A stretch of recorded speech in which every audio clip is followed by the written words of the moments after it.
to the republic for which it stands, one nation, under God, indivisible, with liberty and justice for all. Thank you, everybody.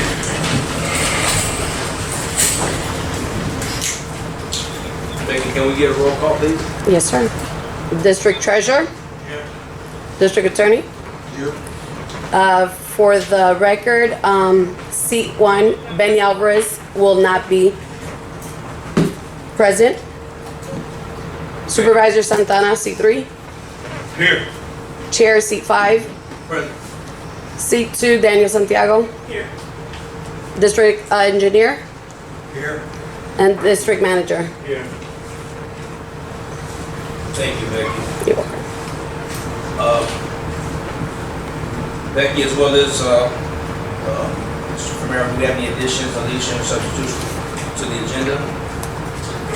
No, sir. I think we have Commissioner Iglesias here, Mr. Parker. Good. We want to move Thank you. items E and F Okay, up. we'll do. Let's spare them an hour or two of their time. Sure, we'll do. All right. Anything else on that? That's it? All right. Also, can we get a motion from the board to approve the budget board meeting minutes for March 23rd, 2022? We have a motion on the floor. We have a second? Second. All in favor? Motion carries for the meeting minutes for March 2022. Excuse me, I've been on the phone all day. All right. Let me just take this one public comment and then we'll let them have the floor. Melanie? Yes. Did not know I had to speak. That's all right. I just was told I need to speak to you gentlemen Okay. about using the pool Monday through Friday. Right now it's only open on Saturdays and Sundays. And they said for me to be able to use it to swim and exercise and laps, I had to get approval by you guys to go in there because there's no lifeguard. Okay. So that's what they're all asking me to do right now, is to ask can you please use the pool All right. And to do that. is it just yourself or? Right now, it's just me. I probably need somebody with me, but I know that there's people in the clubhouse. The lifeguards know I swim every week. I swim. Understood. So it's more for me for exercise. Got it. And I don't understand why we can't use the pool through the summer, Monday through Sunday, because I feel as though living here, we should be able to. Sure. I mean, so I get in any condominium association, townhouses, they all have pools that swim at your own risk. There's not a lifeguard sitting in any of them 24 hours a day. Understood. So that's what I was here to see if we could do something about that so people realize it. Just so you know, like through the summer they have, of course, they have the summer program. Yes, sir. Pool's closed till 2. That's correct. Okay, they open it at 2. There's 50 people in there. There's nowhere to breathe. And then the thunder shower comes. Everybody goes home. By 3. There you go. So, just so you guys know, in the summer, use that pool, you need to be able to access it more often. Understood. Okay? All right. John, any issue with it from the litigation side? No, I mean, just have to check with, some liability policies will have a requirement for lifeguards. We just need to check with John Perry. Yeah. We went through that before, and it's always been said no. But just, things change, so we can go back and check again. Why is that a no, if you don't mind me asking? I mean, it seems ridiculous to have such a large community, and we all pay for that use. No. It's been said no to a person to be by herself in the pool. Not that you cannot use it. Just That doesn't make yeah, sense. just make sure. Any questions from the board? Any agreements, disagreements? So I want to go, when you want to be in the pool, and you want to be yourself, When I go up there, for me right now, I'm the only one daily asking this is because I swim. I like to swim laps. It's a community thing. A lot of people have reached to my office and asked about Okay. it. The board is aware of it. but we do want to make sure that there is no liability. So that's why we did open it strictly just on the weekends with our lifeguards. Moving forward into opening it Monday through Sunday and having a lifeguard there for no liability issues is coming into paying that lifeguard to stay at the clubhouse during those hours no one is there. So for us, we feel as it's more beneficiary to the community just for the weekends, so it's a family thing compared to having it open Monday through Friday, where average you're probably gonna get 1 or 2 people out of there. Because we have to, it's a whole Saturday thing, but if we can go around that and not have a lifeguard there, then that is another Could I make an thing. exception for me to go in? The people down at the clubhouse, the gentleman that runs it, the lifeguard, they should swim. Sure. So, I mean, we have employees there like that. Exactly. What she's asking exactly is she wants to be able to go in the pool by herself. While the pool is closed. So the clubhouse is open, the pool is closed. Right, but we know lifeguard. Sure. So just, May I say something? Go ahead. I think what he's saying is, if you're gonna open it, you don't open it for a person, you open it. Right. Yeah.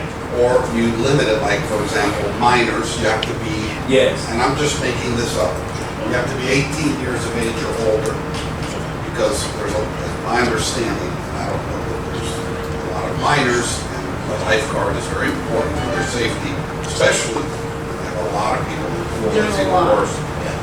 But if you're gonna open it, it's not like you're opening it for one person. Correct. You're gonna Yeah. open it, So- so that's a policy decision. Yeah, understood. So, Arminio, Becky, can you reach out to our insurance carrier, see what he has to say? Melody's here, you have her number and everything, and get back with her, just get back with the community, because if that's the case, and open it up, because I've been to many pools, swim at your own risk, hotels and stuff like that, they don't, no lifeguard present, is that, the other. Just make sure, John, that we, cross everything out. Yeah, because, I mean, the other thing is if we open up, not against it, but I'm pretty sure there's gonna be some minors that come in and say something, so we make sure everything's there in black and white. Well, minors are not allowed in the pool by themselves. There's a lot of people not allowed in the pool. The job, police that, Huh? the job, the police that, somebody has to do it. So, let our staff get back with you, and they'll get back with us, and we've got your, make sure Becky gets your name and number and your email address and everything. Yeah, I just think Good if we question. did open it, Mr. Santiago, more people would become aware that it is, especially for the summer, more people would like it. It was. A lot of parents did bring it to my attention. We did redo the pool. That was 50 something that the board agreed on. And we moved forward to seeing about making amends to having it open every weekend. And with Flacco's help, we have it open every weekend. But having it open every day, we're gonna have to see about it. But most likely, we can see what we can do. All right, thank you for your time. Thank you. Thank you. Thank you, ma'am. Appreciate that. All right. So, you ready to go into the agenda? EFF. Gotcha. So if you want, Shane or Mr. Iglesias, the floor is yours. Thank you for coming out to our meeting. Thank you for having me. For the record, Raymond Iglesias, Henry County Commissioner, District 4.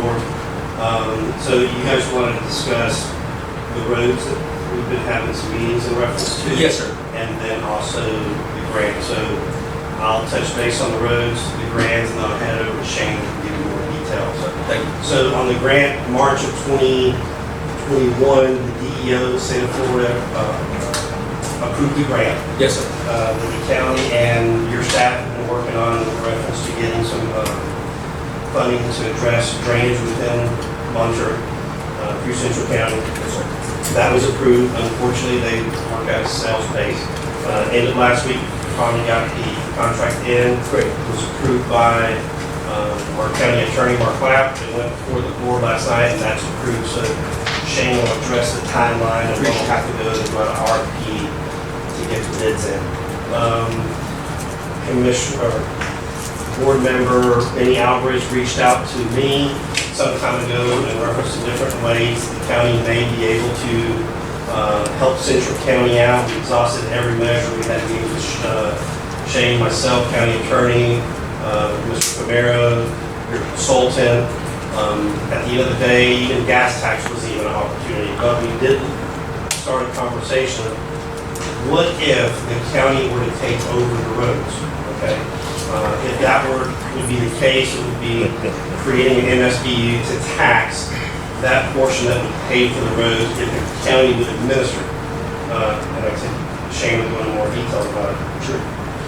Where we left off was that we were gonna try to get a list of equipment from your staff that they have now that they would not utilize moving forward if the roads were not being maintained by them. Sure. We didn't get those lists, we asked for them. So we kind of just let it sit, waiting to see what you guys want to do now. Please understand, this is just conversations that we're having so that Shane can create numbers to see what can and cannot be done.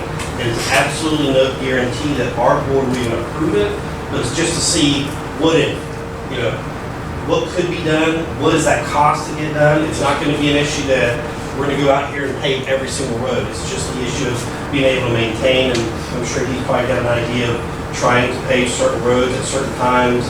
But anyway, that's basically where we're at. It's no guarantee, it's just having conversations to see could it move forward to be in a better position that Central County is in that. Understood. So for that conversation to go forward, and so you guys are looking for from us some pieces of equipment that we would not utilize going forward if you guys. For example, the grader. If the grader's not going to be used for anything else that you have to do, I'm assuming. Yes, sir. So that equipment, there would be a way through the MSBU that's going to be compensated back to Central County. Is that what I'm saying?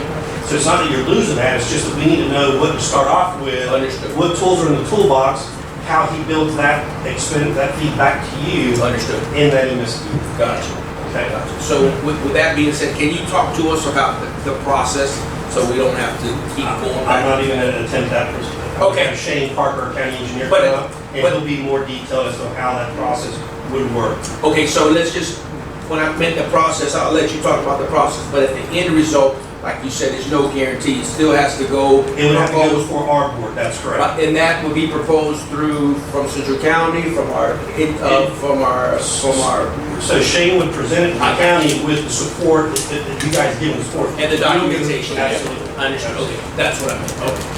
Okay.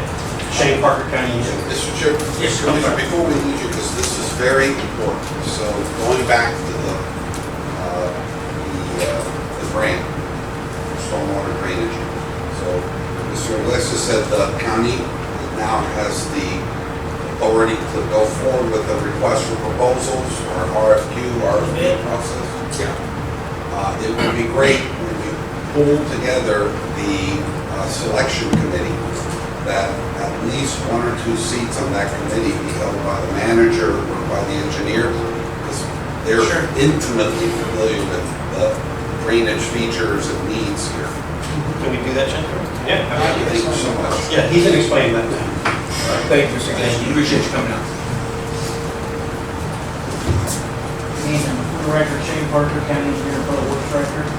Starting with the stormwater grant, as Mr. Basie said, that we approved it last time.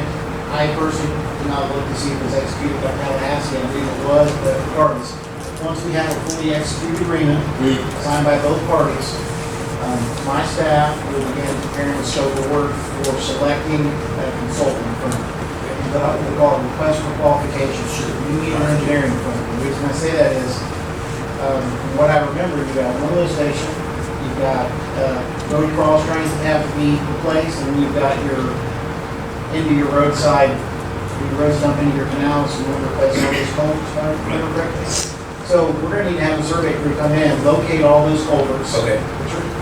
Indicate the size, the height, the length of the existing pipe, and put all that data together so these consultants know what we're starting off with. I've worked with Arminio and your engineer, Mr. Bennett, to come up with what kind of, what are you exactly wanting for this, like a brand new list? They don't have to spec it out now, but give them an idea of what you're looking for drainage-wise and what the ultimate goal is. You're talking about pump station? Lift station is something I deal with sewer. The pump station, right? Yes, Okay, the good. pump station just down the way. Yes, sir. So we put all that together in a scope of work. I would work with Mr. Bennett to review it. Yes, sir.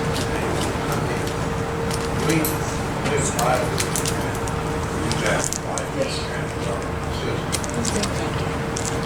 One of the ways to qualify has to be a shovel-ready project, right? And supposedly within 60 days of grant, and be ready to bid. So, in the time we were preparing all the bid documents, we've actually got the plan. You do? Okay, so you have all the We plans? got the plan, but we're probably like 70%. Okay, And we still would have to finalize the specs, okay. what they would use for it, all that. We've got compensation plan. We've got what we did on the 397 culvert. They're all the same size. We're going back in exactly the same location. We've got a typical section of specs for that. So Just you, locations. so you're firm to finish it? You be finalizing those on the plans and everything? Yeah, we've got, we're like Okay. probably 70, 80%. Perfect. Yeah, that's one of the reasons we wanted you to come out, because I don't think we were on the same We page. understood it had to be a show-ready project. That's correct. Qualified. Well, if the, when the We plans, can talk more about that. that'd be great. So in that case, the plans get, once the plans are done, we'll prepare an invitation to bid, referencing said plans and Yes, sir. minutes. And then there's no selection, it's just an invitation to bid, will include all the grant language. We'll have a consultant title basin, which you went over that later, came up with that. They'll review it to make sure we're not missing anything. We'll send it up to Tallahassee. Yes, sir. Review said document, make sure we're not missing anything. Once they agree to the language, we'll issue the invitation to bid, we'll advertise for 30 days. We'll have a pre-bid meeting, we'll more than likely, I'd like to use those chambers if we could. Mr. Bennett will be there on video, and that way if they want to do a site visit, they can see it. We advertise for 30 days. Bids come in, we'll evaluate the bids. I'll make a recommendation to the Board of County Commissioners. Sure. Mr. Bennett will get to see the bids too. Sure. Because if it's higher than the grant, then you're gonna have to figure out what you're gonna start cutting, and Mr. Bennett will know where he wants to go. Along with consultation with media. Shane, is this going to be, did you say RFQ? No, I did it first, I was thinking you didn't have plans, but it'll be an invitation to bid. Because Mr. Bennett's already gonna have the plans done. The scope of work is already And there. correct me if I'm wrong, but I thought we were at a 60% design level, and we're not at a permanent design level. To go from 60, usually most people go design, 30, 60, 90, some go from design to 60. I mean, so it's just Yeah, dependent. I'm just saying, I don't know what else to It's do, the- but I know we're not like construction level. Not quite yet, but Yeah. yeah, we're close. Okay, great, Close.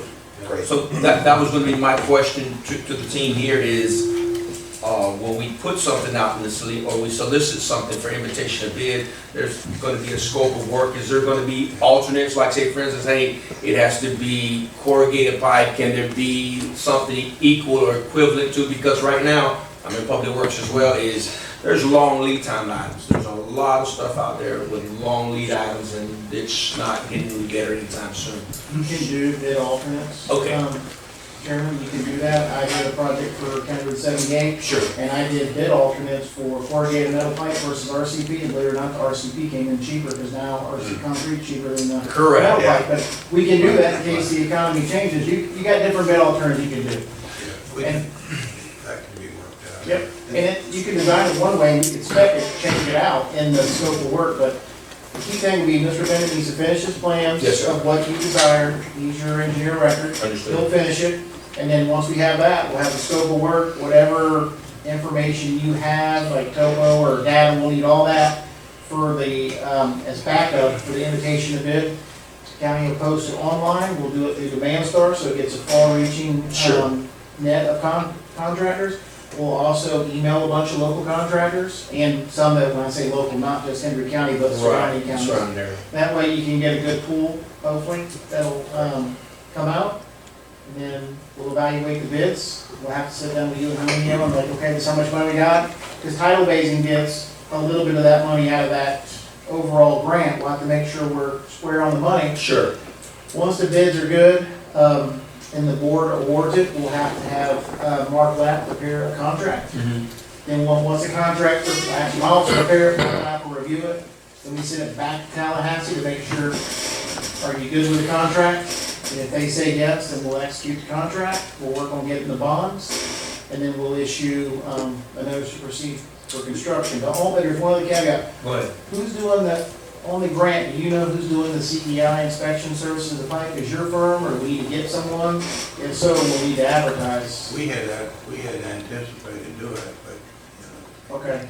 So when you say that, you like SDC, we call it SDC, inspection services? Inspection services. Okay. The only thing I don't know on this grant is if, since it's, the state and the feds typically don't like the same firm to do it unless it's like seaports or As well as or us. airports. That's So if that's the case, and I'll look into that, if that's the case, what we'll do is, we will prepare a request for qualifications for construction engineering inspection services, Understood. and we'll throw in construction admin. And what that is, they'll handle the bi-weekly meetings. Mr. Bennett, Herminio gets to come to every one of them. Sure. They'll be your field guys that'll be out inspecting the pipes and make sure it's put together. So Herminio is not tied up looking at this project with his guys all day, or Mr. Bennett. You got people that's dedicated to it. They'll also review any shop drawings. Mr. Bennett will still get to look at them like, yep, this looks good. Because as engineer of record, he's gonna wanna make sure it confirms. And that's something that we typically have 3 people on it. I usually pick myself. And then, since it's Central County, we pick someone from Central County. It could be Mr. Bennett, it could be Herminio, does not make a difference to me. Usually we put both names, that way you guys, they get to fight it out, or if one's sick, the other one's already listed. And then I usually pick someone either from the Department of Transportation, City of Lewis, or City of LaBelle, because they usually sit on my committees. And then we'll, once again, advertise for 1 month. We'll have that invitation of bid will state the day of the selection committee meeting, and we can ask them to give presentations. That's typically what I do. They give their presentations, we listen, we got the book, we read it, and then based on based on the criteria listed in the request for qualifications, nothing else, but whatever's advertised in there, you have to rank on that. Sure. And then the number 1 rank will rank a 1, 2, 3. The Board of County Commissioners will make a decision whether to agree with the selection committee, and if they agree, then we prepare a contract, send it to Tallahassee review. We execute that, and then that person will do the construction administration, the RPR, the inspection services. Yes, sir. And then we move forward. I have a couple of questions for you. Yes. 3 questions for you. No problem. First of all, with this project, are we going to follow Hendry County codes? Because they could be different than what we do, so. No, we're gonna follow whatever codes are on the plan. that we Okay. have. I don't know, I personally do not know what Central County's codes are. Understood, that's what I But was whatever asking. the plans are. That's what we're gonna Or if follow. there's a set, we follow the plans and specifications. Now, we'll tell you if there's certain things that are not in the codes, there's common construction practice that we're gonna, the pipes we're putting in are not having sediment inside, at least Right. when they're new, when we take them over. We're not taking any crap because you're paying for it. We want Sure. to be nice. What happens afterwards is a different story, but at that moment in time. So whatever Mr. Bennett designs and specs, that's what we're gonna go by. Because that's what the contractor bid. Right. So the other thing is, will there be a submittal process on this? I'm just asking. Yeah, during the process, when you hire the contractor, Yes, sir. he's gonna come up with a list of materials that he wants to order. Right. And then the CEI consultant, he'll get the shop drawings. Yes, He'll sir. see if it confirms, if he's not sure it matches what's on, it's corrugated metal, pipe's corrugated metal. Right, exactly. But like for the lift station, he's gonna send it over to Mr. Bennett, like, hey, is this pump what you guys are looking for, if it's not spec, and get confirmation from the engineer of record that it's good, and then they'll say yes, and they'll go forward and order material. Okay, thank you. And the other most important thing, just so our team understands, and again, because it's been here the last few years, because we're in the construction everywhere, are we going to have in this 1.6 or whatever the grant is, contingency plan? Because we can't, so that everybody knows, we can't spend 1.6 because I'm pretty sure if we point 1.6, there's going to be some type of change or something went wrong. So how do you look at this? If it was me, what I would do is, when the grant is set up, I just come out that one day, I'm not going to the grant total. But let's say it's 1.6 million. Yes, sir. You figure out what tidal basin's doing, you knock that off the top. Then you figure out, you establish what, Mr. Grant, you'll have a cost estimate roughly of what because they're gonna probably ask for an engineer's cost. Engineer's cost, correct. Yeah, we haven't got a recent one. We got one Okay. that was done So, we'll. a year and a half ago or whatever it was. So it's gonna change. It's a lot. gonna change So, drastically. Mr. Bennett, I'm assuming he's gonna look at latest DOT prices or from other counties, whatever's going on, they get like an average. Right. So you can use it as a ballpark. And then we're gonna have to prioritize, I'm gonna defer to you two, to prioritize what you want first. Correct. And then we're gonna say, okay, well, this is what we can do, but we're gonna back off some, and we're gonna have to leave money in there because there's a change order, you'll be able to cover it, because there may be a riprap overrun, there may be, an unforeseen issue, there may be additional sod required, or Concrete, whatever, not enough. whatever, you wanna have enough room, because you don't wanna go outside the grant. It won't be something they can get, it'll have to be something they apply for, it won't say like, we're allowing 50,000 in, it'll be, you get a contract, let's say for, making this up, 1 million. Right. You want more money, we know we have about 300,000 on the grant, well then we'll give them a change where they have to justify it and approve Sure. it, and then my board would approve it. Gotcha. If it's under 10,000, we can do it administratively with the county administrator. Okay. But anything greater than 10 has to come before the board of county commissioners. And during the process, your engineer would be involved, loan Herminio, and if there's anything looked wrong, we wouldn't be doing it. Sure. So, in our part then, Shane, it behooves us to make sure that prioritize everything on it, like for instance, that pump station, if that's a priority, we need to put that on there first, whatever. You could, and I know I told you I would leave a couple 100,000 off, but what I would also do is a couple in case, it sounds like I'm backtracking, I'm trying That's to all right. explain this. I would leave a few pipe runs on there, because you don't know what the bids are gonna come in till they come in. Yes, sir. So you're gonna have them all listed, and then if it's too high, you can say, well, pipe runs over here, these are all off. Gotcha. And you let the contractors know up front. And you just tell them, hey, we're gonna work through this list, and if you don't install this last pipe run, because we're running short of money, we'll just delete one out of the contract. You don't have to pay them if they didn't do the work. Understood. And the county only pays actual field quantities. Gotcha. We do not pay plant quantities, so if the pipe says 80, you put 85 in, we're gonna pay you 85. Correct. If it's at 85 and you put 75 in, we're only paying 75. Okay. Same thing with riprap and sod. We require as-bills, Understood. and we put that on the contractor's back. Okay. So, Thank you. any other questions? I do have Yes. one if you don't mind. Yes. When, one of the biggest part of this 1.6 million is the covers that lead to the canals at Yes. the end of the road. Yes, sir. You mentioned that you guys going to inspect them. Well, what I meant was, before I understood that Mr. Bennett had it, what I was gonna do was, I was assuming we had to design it, Right. and we'd go locate all the pipes, and I'd say, this is a 24-inch corrugated metal pipe, that's so long, so we Right. know they knew what they were taking out, and it's at this invert, and then we'd have to figure out what size pipe, length of pipe, and invert we had to put it at, but if Mr. Bennett's design's done, He doesn't have to do we don't that. have to do it, That's we're gonna go right off his plans. Well, the reason why I'm asking that also is because when we put up for that 1.6 Yes. million, the 397 pipes was included. Yes. Yes. I would say that if you don't have enough money, then maybe you're only doing 300. Right, because the price changed. Right, and I'll give you a good example, at the county, we have the Four Corners flowway, and it's huge. Yes, sir. When prices keep changing, we update our cost estimate, we only have 4.3 million, we're giving money to tidal basin, I didn't have enough money to do the whole project, so I scaled it into what I established was phase one. Understood. I had my consultant in engineering scale it back with some modified plans, and that's what I put out to bid, and that wasn't an issue. We're still doing the project, we're just working within the Right. needs of our finances. So, Mr. Bennett, what do you see, because again, even with us, we have people coming back with 30% markups, chemicals, equipment, long lead items. So once we get those bids, do we tell them, okay, you're locked in for a year, you're locked in for 6 months? Typically, How does that work with you guys? well, typically what we do is we put our bids out for 150 days. Okay. Whole time on prices. Okay. Until a contract's executed, and when it's executed, it's done. Okay. And the reason we do 150 is,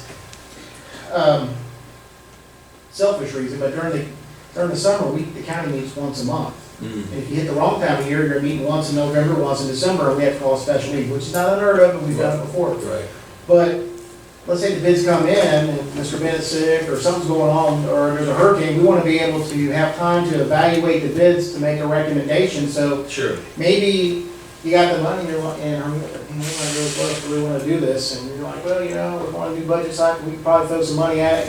And, you know, circumstances change. Correct. So we want to make sure we have that flexibility. Thank you. And we do that on all our contracts, but once the bid's award, that's what we hold. That's what it is. Now, there are some, I do know that during times when fuel's high, there's something called fuel adjustments, like if Yes. you're doing asphalt, Right. you have minimal asphalt, so I don't see that being a problem. I do know like trucking costs on asphalt jobs, they're lobbying now to get some money because it's going through the roof. Yeah, diesel. But that hasn't happened yet, but I don't think that's gonna be a problem this Okay, way. I just did the tangent safety project, everybody's holding the prices. that's good. But I know that when what they'll probably wanna do is, once they put this bid out, if I was a contractor, materials escalating, they're gonna wanna put their bid in, they're gonna submit their request for purchase of materials like ASAP. ASAP. So they'll probably buy all their culvert, we'll probably tell them they can stockpile it here in your yard or somewhere, and then we would pay them a certain percentage. Wouldn't pay them all, I think you're only allowed, on well, you're not doing DOT, but on a DOT project, you're only allowed to do X amount. Correct. And for the tangent safety project, the county's doing on 833 and 846, they bought, as soon as we signed the contract, we gave them a notice to proceed, they bought all the material. And another thing we do is, if we find out there's a long lead time on materials, we'll just do a notice to proceed for procurement of materials, and then wait for the notice to proceed for construction, because it's not fair to the contractor to hit them for LDs when they don't know when the material's gonna get here. Correct, correct. And we did that on the force main project, because it took like 7 months to get HDPE pipe, which is Understood. about a mile of it. Sure. Okay. Mr. Senjo. Yes, sir. My question, $1 million question. So within the grant was written by our team, given to the county to present it because that's how the law states. Right. Now, you're basically, everything you're saying sounds great, but it's really for our district, correct? So what's the county's outtake of this? Because you sound like you're taking on all of the responsibility of illustrating it. Yeah. What are you guys getting out of return, is my question. What do I get out? Not you, Oh, what the is the county? county getting? Well, honestly, the county, as in the Board of County, gets nothing out of it other than their residents in District 4, which happen to be in Central County, are taken care of. It's called government cooperation, where we do that with like the city of LaBelle or Spruce, and if they need assistance, we help them, they help us. Sometimes certain entities can't get grants, but we can get them through the county for the benefit of somebody else. Okay, And we do that. so what was the reason you needed the list for our equipment? That's a different That's a subject, different- and I can go into that, but that's Okay. nothing to do with this project. No, that's why I'm asking you, what was the reason? Because I know you were on the email as well, for that you Yes, requested. but before I go to that topic, I want to close this one out, because I don't want to get sidetracked and miss Yeah, nothing. but you have another question here when you Yes, finish. sir. Yes, sir, Mr. Department. I want to ask, on the $1.6 million grant, can we use part of the money, or the money that we need for the culverts that are not in good shape of the residents of the world? They have the culverts and the water that don't flow through those culverts because of the bad condition of those culverts. Can we use part of the money to repair or to replace those culverts? If it wasn't written in the grant that way, I would say no, and then two, I wouldn't do it anyways. My professional opinion, that's no disrespect to you. Sure. That's a Central County problem. In my opinion, you need to do what your main outfall of your network is. Yes, sir. You've got ditches that go to your canal, if they're failing, you need to fix that, that's your backbone drainage system. The culverts, that's a maintenance issue for you guys to figure out how to work out, but I would focus on what the end goal was and what you started with. But at the same time, the water that flows in those ditches, Yes, sir, I understand. they have to do with the canals, and Yes. they have to do with when the rainy season, Right. those ditches get really Well, full. what you could, I mean, I'm gonna be straight with you, at the end pipes, you need to fix those, because that's where your whole, Mr. Bennett, forgive me if I'm wrong, I just drove through, I don't really know how all the drainage works, but driving through, it looks like on the east-west roads, you got a high point, it breaks and goes down each street to the end, goes in the canal. Yes, sir. So, you need to fix the two ends, because those you're not touching a lot. That's your end treatment going in your canal. So you can take those culverts, or you can take a grate on, knock the top off, you can shake the culvert dirt out, throw it back in, cover it up, and move on. County does it all the time. And then those are done, and you can move on. You don't have to put a new pipe in. A lot of pipes, the county We have metal pipe, we have some plastic pipe, we don't allow it no more, we have RCP. Right. The culvert ones, we just shake them out and throw them back in, we do it all the time. Understood. But it takes time, and you got a lot of culverts, we got a lot of culverts, we're not casting stones or nothing like that. No. But if you got end treatments that are rotting, you need to fix those, because the ones the residents have, I'm sure a lot of them, you're getting a lot of new growth. One thing I want to ask you, Yes. Mr. Iglesias. Somebody told me that in the last meeting, the Henry County Commissioners, they voted on replacing the culverts that were in bad condition. The county was going to replace it. That's correct? In the last meeting? I can answer that. Okay, I don't recall the board voting on that, but what you may be understanding, or I don't even told you, but what it may be coming from is, I've been asked a lot about culverts in general, like what our practice is. And in Henry County's practice, because my office permits it, Sure. resident comes in, they pay for a permit, we tell them the pipe, we inspect it, they cover it, and then that pipe's mine for life. I own the pipe. That's what And I'm responsible for maintaining the pipe. That's what I heard. Other districts have other rules. You got your rules, Port LaBelle CDD has the rules. I don't know what all of Herminio's rules are, nor do I know what Port LaBelle Community Development District is. Our city close to LaBelle. I can tell you what Henry County's rules are. Correct. And we permit the pipe, if the pipe's bad, we replace it. That's why, So it's true that you replace the pipes? in Henry County, In in Henry unincorporated Henry County, CDD does not change, CDD does not? does not Okay. maintain. And I know they've changed, like, what their pipe requirements are. Sure. And in our county, certain areas, we require RCP only. Other Right. places, it's RCP or 40 meter pipe. Correct. And certain diameter Yeah, size as well. Yes. Because for our 298, we're a water control district, so that falls under us. And the culvert and our means of law is the landowner's responsibility. It's a little bit different. So it's a lot different for us, but the swells and the roads here are our responsibility. So that's why I wanted to know about this whole thing, was what the county was doing about it, and where the county falls on this spectrum, because, to be blunt, Yeah. these are our roads, these are our swells, these are our culverts. We deal with our portion of the taxes, and the county takes their portion of the taxes. So the reason why I was asking, what is the county's benefit out of this 1.6 million in our grant? Because it seems to me that they're overseeing the project, Yes. and if they're overseeing the project, there's something that they're getting in return. Zero.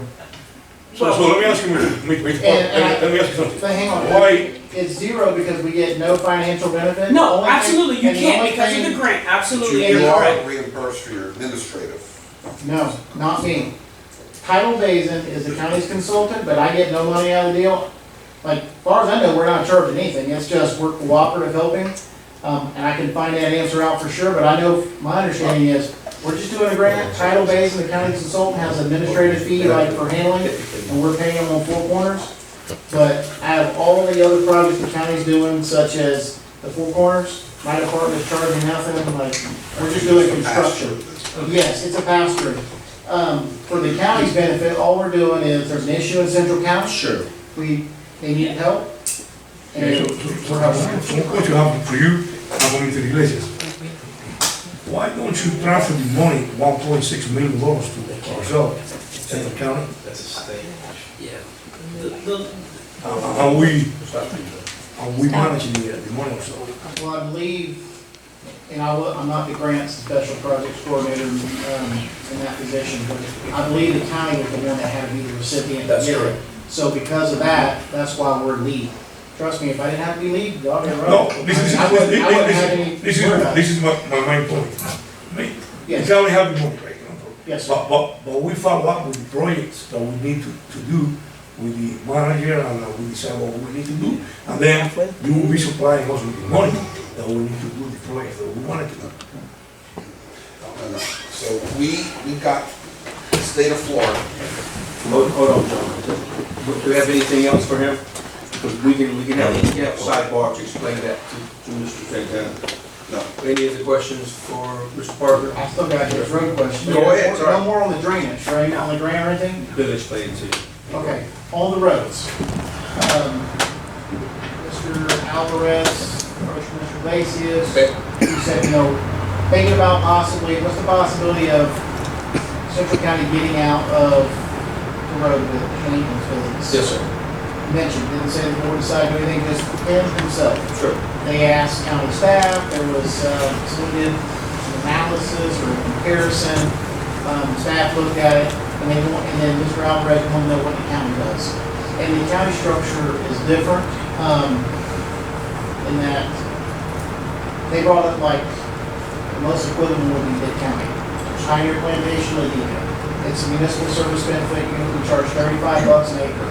MSBU, that's the MSBU? Yes, municipal service benefit unit, also called MSBU, we use that a lot in the Understood. That was called Mid-County. We charge them $35 an acre for the benefit parcels. We have another one we call Wheeler Road. We charge them 50 or $55 an acre. There are acre and quarter lots, Pioneer could be 2.5, 5, it could be large tracts, some are 20. But we use road maintenance. We have no red, we also do drainage, but we don't have the same system you do. Yes, sir. We do not have pump stations. We do not have to work on pump stations. All we have is a riser board structure that we pull boards on, let water out, and we spray a canal every so often. Sure. We have roadside ditches. You have major canals, we was asked to take care of those canals. We lay the roads on a cycle, try to do 6 to 8 weeks. Sometimes we fall behind, but that's what we try to do in our schedule. Yes, sir. We do not guarantee any road's going to be paved. We make the residents go down rock first, like at least 4 inches, do some kind of good effort trying, and then we fall behind and take over maintenance. The reason being is you'll get in trouble otherwise. So, Mr. Santiago has a house and he has no driveway, and I just go put the rock out there. Well, then Mr. Santana, like, how come you didn't do my house? Right. And our budget, we're on like a $200,000, $300,000 budget, we'll be out of money. So, if some of the neighbors put some money down on Pioneer, put some rock down on Pioneer 10th Street, then we fall behind with the motor grader and we start paving over maintenance. And that's how we justify it. We have a lot of residents coming out, they put the rock down, we fall behind them. Now, we add more rock, we make it look a whole lot better than what they did, but they got some skin in the game, and that gave us reason to go there. And we maintain the roads, and we mow and the roads that are no rock, we just mow the right of way, and we clean the roadside ditches. That 35 will up what you guys charge already for taxes for here for Montauk. Is that a yearly price as well? That's a yearly price, and that's actual assessment. So like on your tax bill, you'll have, over here you'll have East Rec, you'll have mosquito control, you'll have solid waste, and then if this was an MSBU of the county, it would say Central County MSBU or Montour Ranch Estates MSBU or something, it'd come up with a name. Sure. But it'd be assessed on the back. Now, I'm not saying $35 is what we would. No. I have done no assessment whatsoever. You got to figure something out. And you asked what we get out of the roads, that was, Taxes. No. no, not taxes, assessments. And it's not for us to make money, it was one supervisor asked it, was saying, well, he was thinking himself. And you were creating the talking data. to it. I didn't create that yet. Talking to a commissioner about, hey, I got complaints about roads, we're thinking we need to get out of the business, what's the solution? Gotcha. And the solution is, I'm not scared if we do, we'll do what we do all the time, create a municipal service benefit unit. I got them all over the county. We do one for roads, we do some for lighting, we do drainage, we do Sky Valley MSBU, North Side 27's one. We Yes. do whatever the residents want in that MSBU we provide. When they do the fee, you get the assessment, the property appraiser of the fee collected, like, I'm gonna say probably like 2% goes to property appraiser. Another few, 1 or 2% goes over to the tax collector. The reason being, it's gotta go on the tax bill, for the property rate, then it's gotta come back, so you gotta pay someone for their services. Correct. And then there's an admin fee. It's probably like 1%, that's for the county attorney, that's for, county administrator. All that money goes to, gotta review contracts, or is anything special that we're doing at road maintenance, that's when they weigh in. Sure. I do not get paid out of that, I'm a county engineer, I work on strictly gas tax, so I do not collect anything. I get paid out of gas tax. Doesn't have nothing on the millage, doesn't have nothing about the assessment. Sure. My employees all get paid out of gas tax. If we're working in Central County, if this was created, we would track our hours that we work, so we spend 8 hours, we would, we dock the street, ladies in my office would say, hey, we worked so many hours on, I believe it. That's how many hours we work, 8 hours a day. We were doing ditch cleaning, or we were doing road training, or so many loads of rock. We would charge it to that road. We'd send, and then the MSBU would pay the bill out of it. Now, in regards to equipment, the reason I asked for equipment list is like, what are you guys gonna do with your road equipment? Because I don't have enough equipment to do it. I gotta buy more equipment, and if we do, we'll bill you for the hours we use the equipment. But if you have equipment, you have two choices. You can either A, let us borrow the equipment through some kind of interlocal agreement. We do the maintenance of it, the routine maintenance of, and then for every hour we use it, then instead of us billing MSBU, we get the money for those hours. Or we work out a deal where somehow you guys give it over to the county, and we would use it out here at the station. One thing I want to mention with the department. Yes. In the prior meeting, Supervisor Alvarez, he made a motion that we turn the roads to Henry County. We voting no, the voting that we want to improve. And that's fine with me. I just want to make sure that, please. Yes, and I have, and the only reason I'm not trying to like build a maintenance empire, I was only asked if it happened, what's the county solution, and scared of it, that's the solution we would have. Can I address that comment? Yes, we don't want your board to approve to get the roads over, because we're not taking responsibility of the roads. It has to go before our board. All he's wanting to do is to be able to come up with a number of what it's gonna take to maintain, what's that scope of work, and then come back and go, okay, guys, this is what that number would be, would you guys wanna move that forward? If you guys gave that approval, then it would go before our board. We're not gonna do that until it comes from you guys. It's to try to come up with numbers. Now, to address it, Mr. Santiago's issue about the equipment, can the MSBU not just outright buy the equipment from Central County and you bill it into the SBU over a period of time? We could. No MSBU actually owns any equipment right now, I've never done that before. But it's a possibility. Anything's a possibility Rather at all. than billing it and Yeah. renting it, you know. I mean, it could be that maybe the county buys it from County Road and Bridge. Mr. Iglesias, let me ask you something. That would probably be the best. This is comes to my mind. So you understand, we're not wanting an approval to turn roads over. We're not accepting this. We're just trying to do a study in order to figure out if that's even possible. Listen, I can go before my board and say, hey, we've got this idea, and they're gonna sit back, no way in hell, we're not gonna do it. We don't want it. That's very possible. It's very, But we don't know that until we can come up with some numbers to see if it's even feasible. as well as all the, that's what I'm saying, on both parties. Until we Correct. have all the information, it would behoove us to get everything, everybody have every information. Again, then we would present it to your team, and then you would present it, to the Yes. Board of County And then Commissioners. there's something else I want to add. And it's not something that happens overnight, Thank you. and I don't think it's going to happen this year, and I'll tell you why. If you were to create an MSBU, and you got everybody to agree, you'd have to hold the public hearings to create the MSBU, and then we'd have another public hearing for, how we're gonna collect it, the uniform collection method. And we'd have to have that done before, we'd have to have that done at least at the last board meeting in December. And if that happened this year in December, let's say December 14th, the 17th, I don't know what number it is. Right. That, we wouldn't begin assessment or student maintenance until October of the following year. And so, doing the other all numbers, It's like anything else, it's a process. it's a process. And then the other thing is, we would have to have some kind of agreement, or somehow we'd have to have easements over all the roads to be able to do this. We can collect the money, but if we don't have easements over your road network, then we're not supposed to spend it. Yeah. So we'd have to have legal agreements, yes. And so, there's a lot to it, and we have to be clear about, who's doing what business. Yeah. Yes, sir, I totally agree. I do have one question. Yes, sir. Pioneer is way smaller than you. Yes, it is. That is. Montura roads are being neglected for years, we all know that. Right. Just a good example,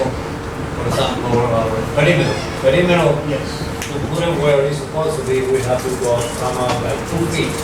But right now it's like 10 inches or a foot under the soil level. So, if you guys if all this happens and you guys get the road, who will be responsible for putting the first layer of the road. Well, the perimeter road, that would be the MSBU. Well, perimeter is just an example. We already rebuilt about 40% of the road. Well, if it's an unapproved, if it's an improved road now, regardless of that grade, it would be the MSBU's responsibility to bring it up. But it's like anything in life, roads wasn't built today, so you're not gonna put all your money on perimeter. Sure. You're gonna do the maintenance where you can, and you're gonna have to hit it. And Minio brought up something good. Also on that list, we like to know the length of the road you have that you're maintaining. Yes, sir. And like the road right of ways. I can kind of guess off the property appraiser, but doesn't have a guess. Right. Because, Minio said, we only have a certain amount of roads. I only have about 32 employees. Right. I hire some leave, they move on, it's always around low 30s. I know how many people it takes to maintain Pioneer. Well, if this was coming on, I definitely have to hire more guys in my road and bridge department. Your MSP would be, you'd be paying for the hours they're working. But that way, if they pull off and work on another county project, you wouldn't be charged for that. You don't pay for the hours or here. Understood. You wouldn't pay. MSBU, legally, that's all I can assess. Right. So I'd have to come up with I'd have to tell my board, I need to come up with X amount of workforce to go do this is what equipment I'm gonna need. Right now, the county runs 3 motor graders. Right. Own 2 and we rent one. And the other one has business problems, so. So it's definitely a process. If it does happen, it's definitely a process. So I think with our part, we just want to know all the ins and outs, Yes. and then you make a very And good I couldn't- decision, and maybe you guys would say yay or nay. This Right. is possible. And I can't make a recommendation to my board based on that one report. Because Understand. there's too much, Exactly. too many unknowns. Understood. Good. Any more questions for Mr. Parker? Thank you. Mr. Parker. Thank you for your time. Thank you. I appreciate it. Thank you for coming out. Thank you, Mr. Glenn. All right. John, you want to go ahead and clarify with Mr. Santana that right quick? Well, I was just gonna repeat what Shane said, so. We gave Tallahassee a proposal to do a project. We can't change the project, because they gave us money based on what he designed. So, we certainly can't change that now. And I believe also what kind of hinders us here is because of the way we're set up. We have, because of the 298, we're set up, we can't do grants in-house or something like that, right? Something like that, we can't. Well, we could, this particular grant. Right. Again, I understand it from Shane, it's passed through to the county. Correct. I thought the grant had some administrative fee that the county would be charged to administer the grant, but I could be wrong. We're bringing it a little bit, just a little bit. Mr. Santiago, you want to speak on this? We're going on A. Sorry about that. No, that's okay. Yeah, the Winter Festival, I got with the carnival people. I also got with the community Montour group. I spoke with a couple residents at the, well, not a couple, a lot of residents at the Easter event. We're looking at spending, I could say, close to $100K on this event. We can't finance it. There is some local banks that do work with recreational. There is grants as well, but by the process of the grant, it's going to take a while. I spoke with the committee. I spoke with a lot of members. I gave them the breakdown, and as well as I spoke with the carnival place. That's the most expensive thing because we have to rent the rides. When you rent the ride, you're not renting just the ride, you're renting the ride, the employees to operate the ride, a crew that will be there to also partake in making sure that the ride runs fine.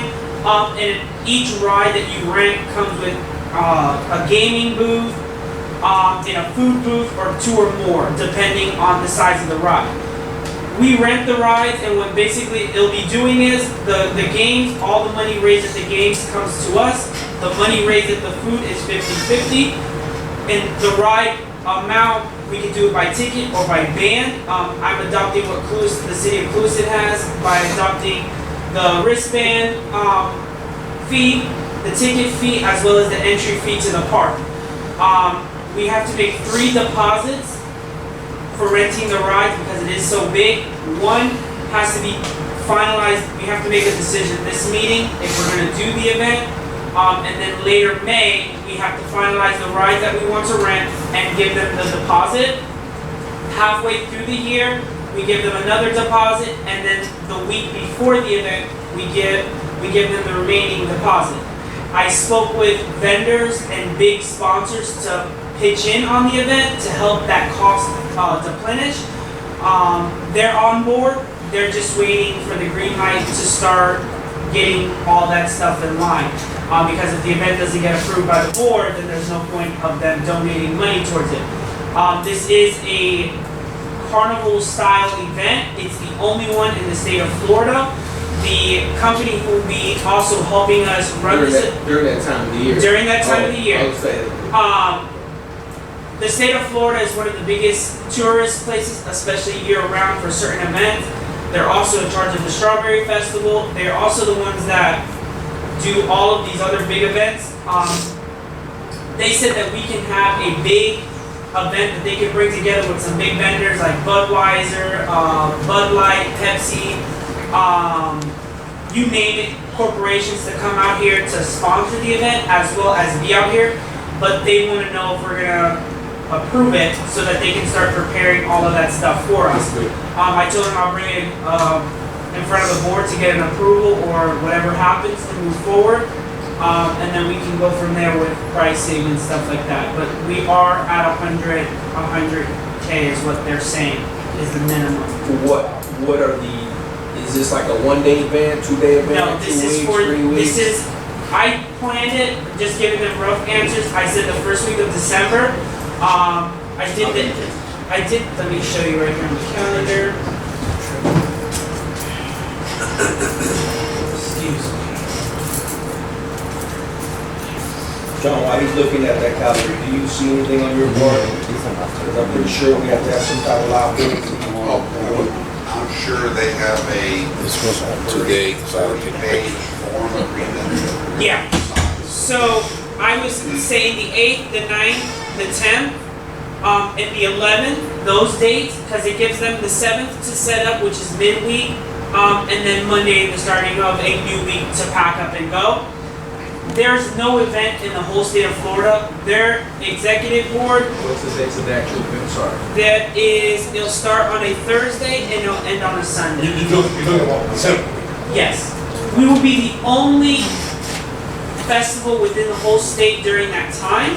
It works out with them because in January, they will go to the Germain Arena in Fort Myers. So they're cutting down the cost of us renting the ride by a lot because we're already in their general area.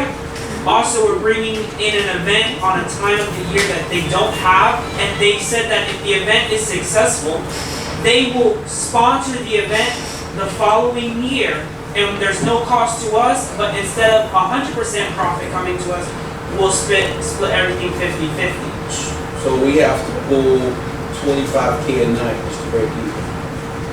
Yes, and they said right now with their advertising team and how they pulled off the Germain Arena event and the other arenas, they have got their money back the first night they opened. And they said when they first started that event, it was like us. It was dead, and over time they grew it. And they said they can do that with us. They just need approval to start getting sponsors and stuff in line. And 100% of the profit will be with us because we are renting the equipment and we're not percentage-izing it like how they want to do the following. So year. when do we have to vote? We have to approve the event this meeting because they have deadlines. They have to start preparing everything by May. Mr. Boyd, how can we make this happen if we want to make this happen? Financials. Say 100% profit, that 100% of the actual ticket sales, right? Yes, 100%. The only thing that we're splitting 50% are the food sales, but the ticket sales or the wristband sales or the entry sales is 100% our profit because we're not doing percentage range from renting the rides. Because if we're doing percentage range from the rides, we'll have to split every dollar amount because we're not renting the rides. Because we're renting the equipment, we're renting it for those days. So that's why we're looking at it like that. What do 100,000 on a rent, Yeah, that's all we pay. that's all we pay. they give you a contract or anything that we can see? they don't want to start that process and then unless they have an approval because their executive board said they're willing to jump on board with us because we do have a fair in February, but when that fair is running in Lewiston, there's also one going in Fort Myers that they run. So what they're saying is if we do it in December, we'll most likely counteract the fair that's happening in Lewiston in February, so they're making a profit. Because what happens is their equipment sits in storage after November, it goes through holiday season and sits there, and then they start their season again up in January. So if we keep them through the whole year with funding, they have no problem with staying with us for years to come. So we have about $100,000. By the end of the year, yes. But they said that if we approve it by May, they'll have us with a proposal of how much it's exactly going to be. But they said that's the minimum. And we don't know what we get from 100. No, we get all their big massive rides, bigger than the ones that are in Lewiston. It's all the Germain Arena rides will be in our park, and you charge whatever fee. Germain Arena charges $25 a wristband. They said we can charge the same amount, or we can even charge less. We can charge package deals as well as tickets. But we're getting 100% of our return value. They split it 50-50. So if they make $250,000, they have to split that. If we make $1 million, that all returns back to us. John, I have an important question for you. When I go to events like this, and we go to South Florida Fair, we've been doing it as a family since I've been here pretty much. If I go to the fair, I'm going to definitely have a few beers. I don't care how much it costs. How does that work here? Can we waive that? Isn't that our policy? That we put no alcohol? Be white. That's why I'm asking the I question. think it is our policy, if I'm not mistaken. Yeah, because one of the big vendors that's sitting on the board is Budweiser. He said that he'll sponsor the whole event for years to come. He just needs approval. Are we allowed to sell alcohol there? But like right now, we don't. Right now, it's alcohol free. But can we make a revision or make an amendment to what we do for this 4-day event? So, yeah, that's, whether or not to sell alcohol. Can we approve? Can we approve? Yeah, but within the No, within the clubhouse, club. within the clubhouse grounds. So whether or not to sell alcohol is a policy decision that you make. In the end, you won't be selling alcohol. The vendor will. You have the licenses to do so. Well, we can approve. You can approve it. You can conceptually approve it subject to getting an agreement. There's something in writing that says, these are the rides, these are the booths, they're this. Yeah. And so, the sooner we can get those on in writing, the better. But it sounds like income. May I make a suggestion? Let me make a suggestion. John, can you get a hold harmless from the alcohol vendors so that you're not liable should they overserve somebody and you have a liability issue? Yeah, now, I've never done one of these carnivals, so really the starting point is looking at their contract. It may address these issues. No idea how they address it, because they have.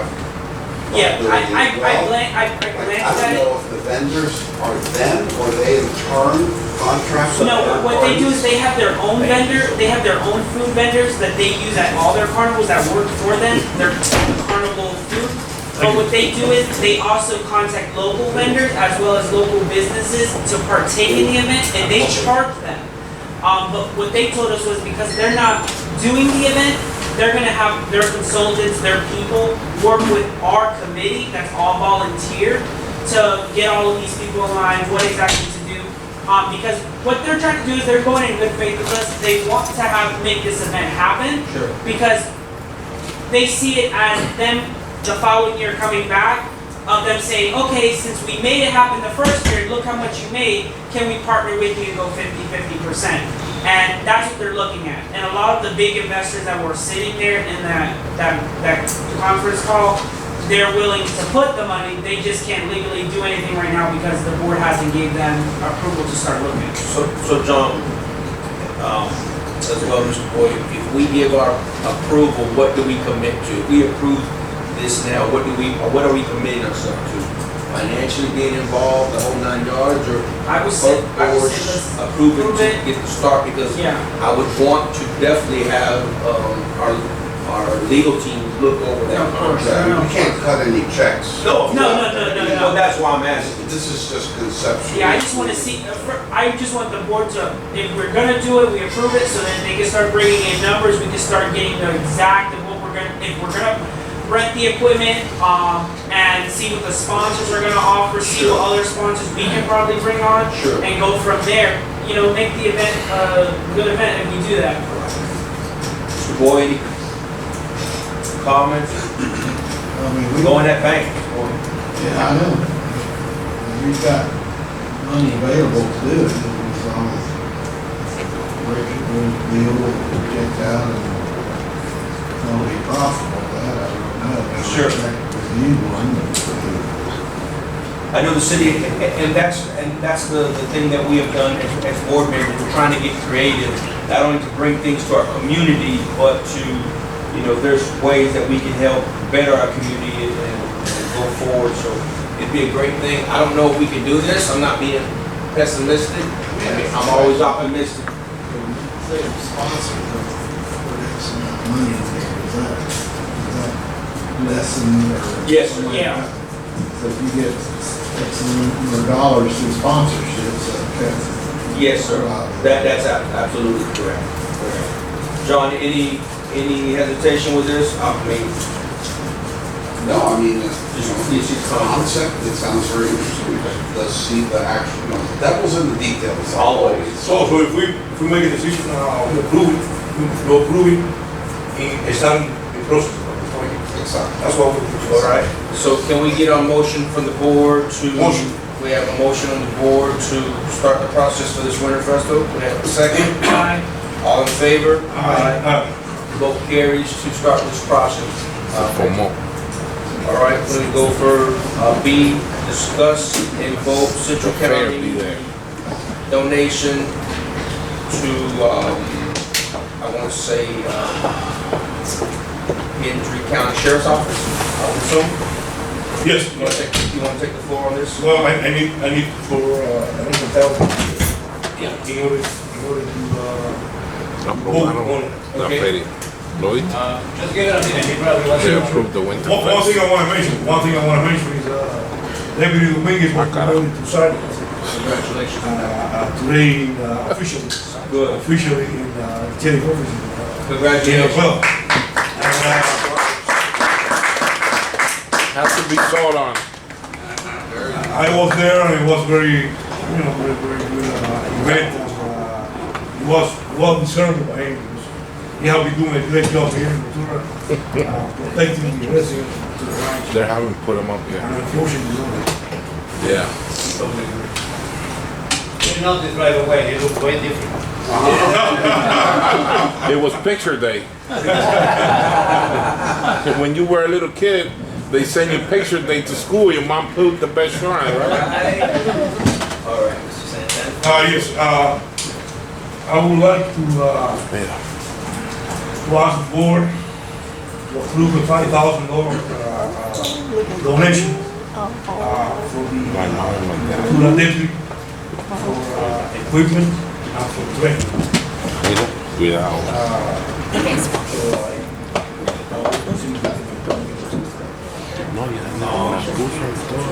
Can you be a little more specific on, so what was it again, sorry, say it one more time. Oh, $5,000 donation for the Ventura Ranch deputy for training and equipment. Let's treat, I agree, let's treat it like a grant. Write exactly what the 5,000 is going to exactly get, invoices and stuff like that, and amount receipt list, and you've got my approval. As long as we treat it like the donation like a grant, so we Yes, yes. get it back exactly what the taxpayers' money is going to for their district, I have no problem. Sergeant Dominguez is the one that should be doing it. I got it. We also want to make sure that if you guys do approve it, because the approval is going to have to go to Sherry's department, not. No, not to me. No, yeah. So we want to make sure that if you guys. I put it together like I put together the last one. Yes, when I just want to, Yeah. know if the paperwork is. I can put it together and Yes. submit If it. we propose it like a grant, and this is exactly what the donation's for, and we present it to the sheriff's office, they have to use it exactly for that. Right, no, exactly, So exactly. I don't have no problem with that. Can we vote on it? Any Let's questions? hear from John. Any, So I think that's great, probably buying cars, It'll be in the, I'll put it in a proposal. I'll put it in a proposal. I got vendors and everything lined up. They're sending me all their stuff. Okay, no problem. But we can still vote now. Yeah. so can we get a motion on the floor? Aye. We have a Second, motion second. on the floor, we have a second, all in favor? Aye. Aye, motion carries to set up a donation for the Henry County Sheriff's Office. Yeah, just make sure we have everything. You will have it. Yep. Thank you, sir. Yes, sir. All right, next and foremost, we want to discuss the opening of the Montour Clubhouse Park area to a 24 hours. Also, can I say something? Go ahead. I just want to say thank you to Mr. Ramon Iglesias and the commissioners of Henry County for approving the job that they have done on the mailboxes, on the roof. Excellent job. I have a lot of residents in Montour Ranch saying, thank you, and they're really happy. Sadly, we couldn't get the postmaster to do it. Right. Well, but you did it, so thank you very much. Just so you know, they tried to shut down that job. Are you serious? They didn't, well, They tried to shut it down? so, I get a call from a contractor on the day he started, around 9:30 in the morning, that the postmaster called him to shut down the job site, so they had to work, they couldn't work between 7 to 11, Monday through Saturday, so I was pretty blunt. I called her and I said, listen, I've been dealing with you guys for over a year. You won't spend a nickel. You don't admit to ownership of the structure. You're not going to dictate when they're going to work. As far as I'm concerned, for the next 2 days, don't deliver mail. And please understand, Kai Johnson, they were going to take, it was going to be, when we approved it, it was going to take 6 weeks to get done. Right. Not mean the job, I mean, before they started on it, I asked them as a favor to meet, to expedite it, and did it in 2 weeks. He thought it would be a 2-day job, and did a 1-day job, but I was pretty upset that they wanted to dictate when our people could work and we're paying for it. Is that something? They did a good job. It matches our clubhouse roof as well. Thank you, Mr. Iglesias. That was Shane's idea, the color of the metal. I remember, John, when you were there, remember? Wait, the water coming in, right? It's really bad. It was, the water coming in, inside the Yeah. working Yeah. space. Yep. It's a big difference. You want to go ahead and speak on the 24 hours that we're proposing here?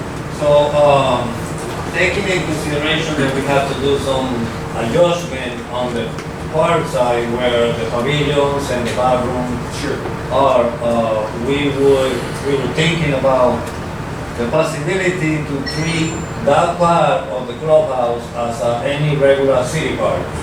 And the reason for that is because there is a lot of people that is been complaining or giving ideas that why our park is closed so early. And the perception of that is that if you go to the city of Clewiston, the parks are 24 hours open. Yes, sir. Now, they do not have grills, that's our main concern, the grills. The reason for the concern on the grills is because at 6 p.m. our employee is going to be gone. And if they use the grill and something get on fire, then that's our liability. You're absolutely right. Right, so,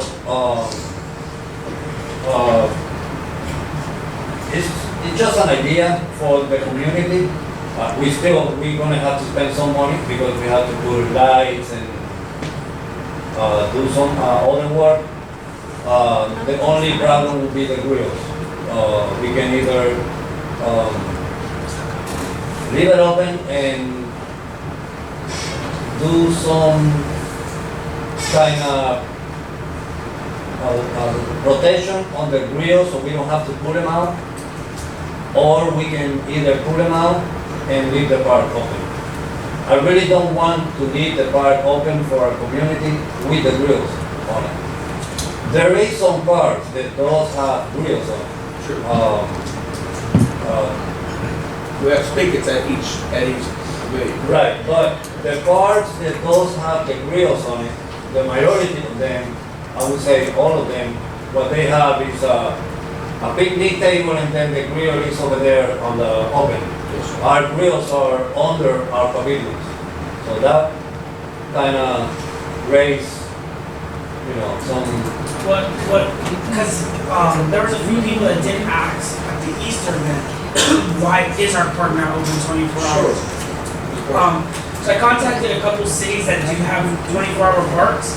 They don't have grills, and the safety standard for after-night operation for those parks are very high. They said even if your park's open 24 hours, the safety concerns and liabilities within your park are extremely high. If you have sidewalks, anything that has a step, they have to be up to code. If you have a structure, bushes, plants, anything that is not fenced or in a certain demeanor has to be removed. If you have exercise equipment that's not on a trail or up to code, has to be removed. There's a lot of stuff that comes with it. If you have a public open area as of a restroom at a certain time, if it's not lit, it has to be locked. So that means even if the park is open 24 hours, the bathrooms have to have someone go over there and lock it, because it becomes what they call a liability of having someone in there or something to happen. So what certain places do that do have 24-hour parks, they remove all of those liabilities, and the parks become boring. Or they have a playground that gets what they call community of rapid age over a short period of time. So you'll have kids that are not for that age group or grown people playing in the playground, and they will abuse it, they'll get messed up. When the park's open during regular operation hours, the playground's no usable for its purpose. I did some digging. I contacted a couple community people, and I did ask them why did they ever vote to close Montour's Clubhouse. And what happened was because people were driving their four-wheelers, their ATVs, their dirt bikes in the clubhouse property and messing up the grass. Also, there were teenagers and kids that were not there partaking in playground activity. They were damaging the pavilions by graffitiing it, writing all over the playground, and over time, it became a very high maintenance cost of obtaining the park standard and keeping it up to code. So what the board at that time voted on and agreed was, we need to have our park in a great standard, we need to make our park obtained, because there's no point of us always having to keep it up to code and spending all that money when we can close it and protect it and have it open during certain hours. So do I believe in having it open 24 hours? No. Do I think we should find means of extending that time on certain days and certain holiday weeks? Okay. But for 24 hours? No. I'm sorry, but like for spring break, okay, we can probably extend the time, work with some of our scheduling and getting people staying a little bit later, yes, but 24 hours, I'm sorry, I'm a direct no. Alright, can we get a motion on the floor to open the Montour Clubhouse for 24 hours? So we have no motion on the floor, so at this time, it stays as it is. Mr. Chairman, I can tell you to a personal war story. City of Okeechobee recently put hours, because if you have a park that's 24 hours, at least this happened in Okeechobee, a rural area, homeless people moved in. The police couldn't kick them out because it's a 24-hour park. And, let's get real. Who goes to a park at midnight? There's a few reasons you go to a park, and they have nothing to do with children and families. Yeah, it's got a children. You go to a park at midnight, I'll tell you what you're gonna do. Understood. That's what they said, nothing happens good after 2 a.m., right? That's a fact. But we do have it open 24 hours, just so you know. But all on the side. the basketball side. And do people show up? Hey, that's a good point. Yes. That's a good point. They're there, they're playing soccer. And they have the lights on and all that, all night long. Go look at one of the dugouts. Go look at one of the baseball All night long, dugouts. let me tell you. Huh? All night long, they have the lights on basketball. There's no bathroom. Because I go and pick up the mail sometimes. When I come from town, 12, 11, why? I see people playing there. Sometimes Just talking. they're very passionate about soccer. They'll Yeah, play basketball. Basketball as well. Okay, so we'll move on to D. So, this is on me, I wanna bring this up to the board, is on the clubhouse, now that we've done quite a bit of remodeling, we're about to open for the summertime. I know in times past, the clubhouse had, I was told that they used to sell hot food, this, that, and the other. I was just thinking, if possible, what everybody thought, because a lot of people are starting to come out to the pool because it's very hot, that if we possibly could maybe hire somebody part-time for Saturday and Sunday to accommodate our guests as well as accommodate our people. Nothing fancy, hot dogs, hamburgers, Cuban sandwiches. light Cuban sandwiches, those pizzas that you put in the toaster oven, something that our residents don't have to go get out of the pool and go to far places. They can reach right there and we can have somebody there. So, I mean, just want to bring it up to the board's attention. We're trying to think of creative ideas to continue to further the park. So I just want to bring that up to the board, see what you guys thought. Can we create a makeshift little, not makeshift, but like a little shack or little building with the proper equipment to sell like snacks and stuff, like what he's saying during during those hours, but like hot, ready snacks like hot dogs, hamburgers, Well, Frito we have pie, the stuff, style over pizza. there, we just have to do some, We can put the grill outside. Like a tiki bar. Yeah, something like that. Grill we have You talking about our employees? well, he's talking about, in-house. what he's talking about is kinda when you go into a gas station. Like a cafeteria. Yes, like hot dogs We machine. have a place in there in the corner. Either that or the team's very creative with all the work that they've done with some, you know, some good wood. We and can stuff probably like build that. it, yeah. Have something, I just, you know, was That's not, wondering. no, it's not, you go to other places, every place has like, they make it like a little fundraiser kind of thing. And I think it'll be great too, because when we have events, we can also have it open, you know, like basketball events and stuff like that. People say, oh, you know, well, they give us hot dogs and stuff, but you know, I want a Frito pie or a thing of pizza or something. I like. We can make a grill in that corner over there, cook that where you put the pastelitos and all. And I was That's what just, we do an event. We can make a grill. and I was just Well, thinking, that's what I'm saying, we already have that. Right. Cash We need to handle? upgrade it, however. People, electrical. And I was just thinking, just for a start, maybe try it over the summer. no, no, Yeah. If it's that, successful, now it we doesn't move matter forward, who but handle the because cash. the pool being open, the kids and the parents don't have to go I in. like that, I like that. And we are on the business, on the food business now. I want to bring that for you, but with that being said, we definitely would have to hire some part-time employee for them without any, without any benefits, of course, being a part-time employee. I don't know what Herminio would do for Or we're gonna you. use one of the employees that we have, that they know how to do hamburgers and hot dogs. Yeah, yeah, sure. They should say Yeah, they no run overtime, kind of slim now as we're it paying is. They're- overtime. It's kind of, we have a small crew there. Yeah. He just said Like, no for instance, overtime. this weekend, it was only Yeah. Jesse that was there, so it would hard for him, it would be tough for him to take care of his daily. Yeah, you can use my duties son and for the have weekend. to cook or One of something. the We get a part-time. Yeah, that's what I was thinking. Mr. Chair, just remember. Go ahead, sir. If you're not doing it with a vendor, then Central County is gonna have to apply, I'm sure there's a Department of Health. Just start cooking food and Yeah. serving it for It'll money. give us more stuff we can do. I'm just saying, that's, We can do license, we can do license. Yeah. you can get them. Hand food handling Thank you, we'll classes, get the license. Until the other day, they were worried about first feeling the pay from the vending machine, but now they don't worry about the money, cash So in, cash that out being from the said, vending. if the board has any more questions, I'd like to, if somebody can put a motion on the floor if possible. Aye. Do we have a motion on the floor? We have a second. All in favor? Aye. So Emilio, Becky, you guys can figure out the ins and outs so we can do that. Food. One less place for my wife to cook on the weekend. So just to be clear, we're not cooking. We're just doing sandwich and hot dog. Preheat food.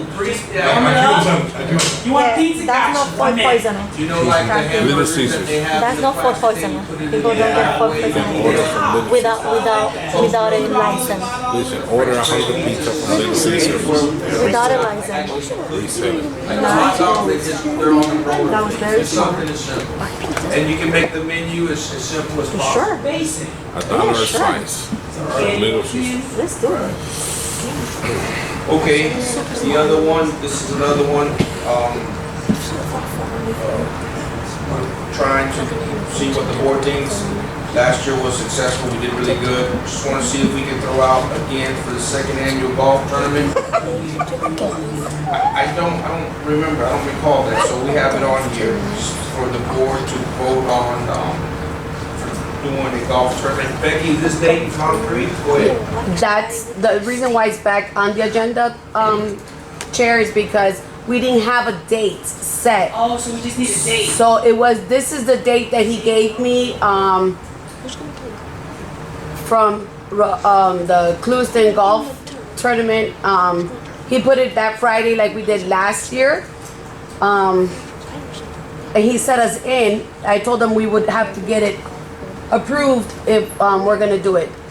You're approving The date. Understood. Because the event's already approved, correct? Correct. Yeah. So that October 21st is, I would say. It's that Friday, yes. And it's the Friday again before our, landowners voting on Saturday.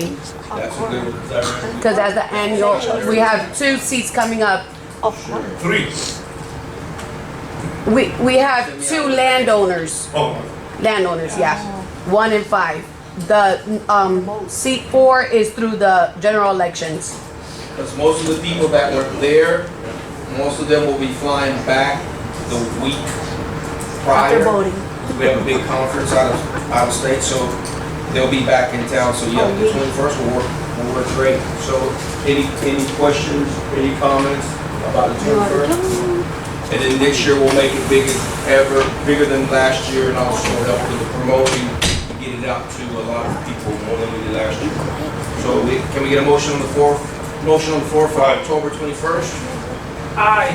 We have a motion, do we have a second? Aye. All in favor, you made the motion? Yeah. Okay, Mr. Santana made the motion, you seconded it, all in favor? Aye. 21st October, carries. So with that being said, Becky, because you know, like me, I'll go last second, so if you get it out early, I'll start pumping it out there. Thank you. Next one, budget meeting workshop to start May 22nd. Can somebody talk on this? Just to kick it off, so remember every summer we do our budget development. So because in August, we have to adopt the budget. In the summer, we do these budget workshops. We've typically done 3. One on drainage, one on recreation, one on roads. You set the priorities for the budget. And the treasurer develop that budget. Did you notice the dates, the meeting dates already? Or do you want them to? What we've done is that we adopted the last, year priors, the hour before our regular meeting, Yes. we would do the budget meeting, so then it wouldn't interfere with any other weeks and setting different dates. So we already preset it that way. We have those dates already set. Yes, which are our regular meeting dates. From 7 to 6 Yes, on every meeting. yes. Yes. So we don't have to do the workshop, we only go through the project first and then. Yeah. I'll point out here, it's several years since we've actually had a meeting just for recreation, because it spreads out so long, we've kind of been doing the whole thing in phases. So it'll be the whole budget that we start on. Because, I mean, a long time ago, we had like several meetings in the middle of the month. Right. And we do recreation, created a lot of extra meetings. In Yeah, order to get these it all budget done. meetings are above and beyond, like you said, what we've done Oh, for so the budget budget meeting, development. so the budget meetings became the board's way of getting their $50 or something? No. Oh. It was just, we had a separate series of budget development meetings over the summer, because in August, we have to have our tentative and final budget. So, but what we do now is we have the budget at 6, and then we start the regular meeting at 7. So we do it on the same night, first hour budget development. You can set it up however you wish. That's, You know. I'm just saying, that's There's fine. 3. Yeah. It's three, and so basically we would start at 6 to however long it took, it went up to that hour, and then we would start the meeting. Or if it was shortened, because some of them were only like 20 minutes long, and we waited till 7 to actually start the meeting. But, you don't have to take the full hour if it's gonna be just, Still meet. That's one thing we need to do is, I remember at least one time, we started at 6 on the budget, and it only lasted about 10 minutes, and we put off the meeting till 7. But it seemed like as soon as the budget was That's how over, we go notice ahead. it. Yeah, that was a public notice issue. Now, Right. the way we notice it is we say that the regular meeting will start Right as after. soon as the budget meeting is over. Right. Because we used to notice it for 7, so we couldn't start it at 6:59. We had to wait till 7. Because our meetings are at 7 o'clock. Exactly. Now we notice it differently, so it's all. It takes more time at first, but when you get near the end, you're not going to talk an hour. Okay. Can we get a motion on the floor to start the budget meeting workshop in May of 2022? Yeah. We have a motion on the floor. We have a second? Second. We have a second. All in favor? Aye. Motion carries. Thank you, board. Motion advisor. So once again, that means the meeting starts the same day as our regular meeting, not a separate day. My wife already So deals on with those this. 3 days, the regular board meeting starts at 7 instead of 6. Or, No, sorry, it starts after the vote, whenever that is. give him some peanuts. Get him some peanuts first. You don't get an extra 50, brother. You gotta talk with the constituents about that extra 50. All right. Thank you for that, board. Discuss and vote, review Central County Water Control District fees and services. Who has the floor on this? So at the end of everybody's binder, there's this page On the way to, They're old, new, Okay. the very last tab. all right. all the way in the. So what you guys are looking at is fees that are being in place for years.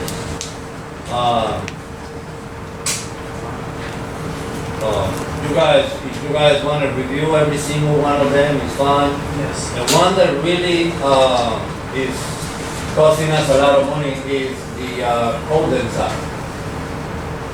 Cul-de-sac? Yes. You guys know there has been a lot of selling and buying, so the cul-de-sacs are coming more often, like every month. And to do the cul-de-sac is work, is level, is excavators, is employees, and the only thing we charge for that is $10. No. And what do we, sorry, can you be more specific? Right, the cul-de-sac is either on the north or the south side On the of ends. each quarter-mile road. Sure. And they were meant to be for the tractor to Make a actually turn. turn. They're not really needed for the turn.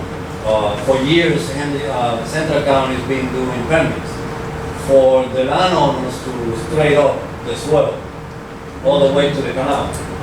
In other words, taking out that little spot. Yes, sir. Understood. So for years it's been $10 for permit, but we actually spending like $1,000 on that work. So charge $1,000. So you're talking about to straighten that swell all the way to the Straight all the way to the canal, Right. either on the north or the south side. Understood. $1,000. And on the south side, it's even more because we have to change the cover, which is our responsibility. There is more elevations and more stuff that we gotta do. And we only charging $10 fee for it. What else do you have here? Everything else is the regular, the driveway permits, the rental of the pavilions at the clubhouse. The pavilions are basically free. We only get $25 from the rental and we give it back.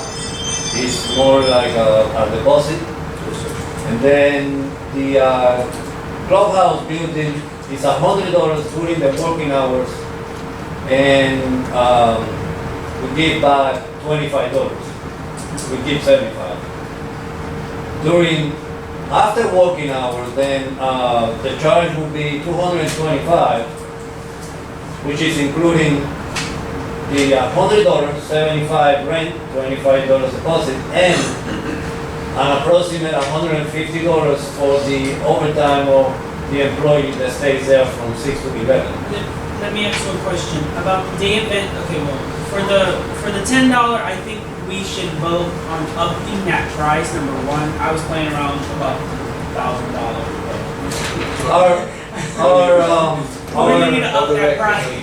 Our expenditures of that is anything between 800 and 1,000. I think it should be estimated base, depending on the job. I think we should put that in there stating that it's an estimated base price, depending on how much we estimate it at, and then we approve that. So let me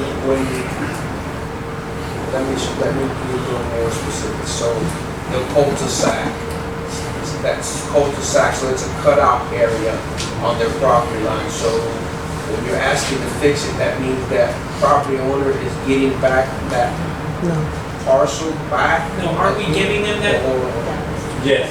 So that little corner at the end of each lot Yes, sir. is about, I would say, 10 by 30, 10 feet wide and like 30 feet long. Doesn't actually get the land back. No. Yeah, he just get to use it. It's still hard land. Gotcha. But we, So you sign a paper that you can use it, right. and if we ever needed it back, we would take it back. Right. So, but we do the job to straight up the swell all the way to the canal. And, you have to take the excavator, 2 employees, bobcat, draw the line, the elevation, all that is. So come up with something and present it to us, what we spend internally, and see what we can do when our residents purchase pieces of property, if they want to do that. Hey, by the way, you want to do that, that's great, but if you want us to do such and such, this is what your fee will cost. As far as that part. Which other one are you? Everything else is just, So basically, this is pretty much, we're pretty much, everything is almost free, pretty much, right? well, We're not some of them really are. making, Some of them are. we're not, this is not making us money. No, we're not. This is just, something for the community to do. Right. We put everything else there because this is our fees. Sure. And you're right, it's basically free. Right.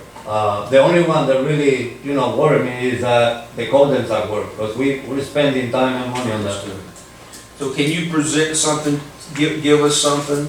Any questions from the Yeah. supervisor? For when they rent the clubhouse in the evening total $100. The rental fee is $75. We keep the $75. They get back the $25. Yes, sir. Okay, the same thing. That's on the working hours. Okay. My question is when they rent the clubhouse is still open and occupied during that time? The clubhouse is still open. So anyone in the public can go in during their event hours? Yes. At night as well? No. At night it's only for the person who rent the clubhouse. Actually, I've never rented it. Just so you guys know, when somebody rent the clubhouse in the nighttime or after hours, Yes, sir. it's from 6 to 11, and the charge is still the same. It's $100, it's $75, $25 go back, and the rest of the money is to pay the employee, the overtime for those 6 to 7 hours. Whoever renter has the responsibility to bring either a security or a sheriff department. That's on their expenses. No, because the only reason I was asking was because certain cities that do rent their facility, which we have a massive facility, they do charge their minimum. I know is $350, but that stays with them, and they basically use that funding to re-up the facility. That's their base price within Broward, Fort Myers. I know some of these areas use that as a base price. I think we should look into that, see what we can accommodate. You know, if you rent it out during these times, this is what you get. The clubhouse is closed for this event, because we're actually giving them more space for a very cheap price. And I get it, you know, we do need to be considerate of our community, but at the same time, we have to be considerate of our space. You know, I can rent this space, let's say for a whole week. Let's say I want to do an event, and I'm going to do it directly, and I'm going to rent for $100. I'm only paying $700. When other venues, they charge a minimum base of $350, and all that goes back into the facility itself. You know, we can say, oh, we're charging this amount. I can tell the community, look, we're upping the price to rent it, but all of this is going back into renovating the clubhouse. Let's say we want to buy the doors. You know, that's where we can get our money from it. So changing these prices, I think we should reassess that and do that over time, because I think this is way too low. And as we come into our 22nd century, we need to do that as well. Adjust these prices. That's why we put these numbers together, because this has been in place for Many years. Years and years. Thank you for bringing it up. And, you know, It's time. I mean, No, it's time. One question I $10. have for you, Mr. Mayor. yes, So, on the cold outside, right. how much do you think we, additional, amount that we should? We with the payroll, the diesel, the equipment, 30% wear and tear, you know, all those add-on is anything between 800 and 1,000. Because they're getting they're getting a little piece of land. So I think The 1,000 is only, reasonable.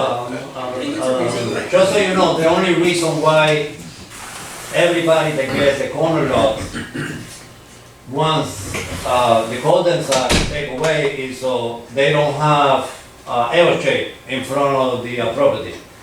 In some cases, they have no choice but to do it, because the light pole is right in the middle, where on the only place that they can actually do the cover. So we have to spend between $800 and $1,000. Right. How much are we charging that? $10. Yeah, What you saying? yeah. That's what I For real? said. Yeah, 1,000. Well, we're not, If we do it, it's right? not a charge, it's a permit fee. So what can we do? Well, that's why I'm bringing it to you guys, so you guys are aware that that's a way that we're losing money, and the way things are going, we're gonna keep losing that money. So we can say if you apply for this permit, the permit can be whatever, but if you apply for this permit, we need to have such. Charge you for the work. Right? Yeah. But also they need to know that also in the paperwork that this is really never your property, we're just allowing you to utilize this. And it would make the, I wanna say the survey a lot simpler, because you would have to add, what, 2 more stakes? 1, 2, it would be 6, it would be 6 stakes instead of 4, correct? Well, the survey probably would still remain the same, because property doesn't change hands. What changes is The line swell. of the swell. Correct. But still. But when they survey it, But it's still. that L shape has to be accounted for. For the cost of doing that swell, Yes, or sir. getting the use of that additional property, it's probably worth it. You know. Understood. Their fence can be straight now instead of. Correct. Aesthetically, it would look more. Yeah. Sounds good. So it'd be something that the homeowners could weigh out, right? The homeowner, or the existing, or the new homeowners could weigh out. Good. So if you could give us some numbers that you think that could help us without, hitting our customer with, Right, yeah. our residents too hard, would be great. Any other questions for Mr. Emilio? Thank you for this. You're welcome. Do we need to vote on this, or can you give some Uh, numbers? We can get the numbers and then you guys can vote on the next, Appreciate it.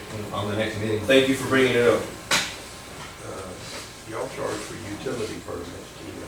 Like the power person, when the power company wants a permit, or the Yeah. phone company? Yeah.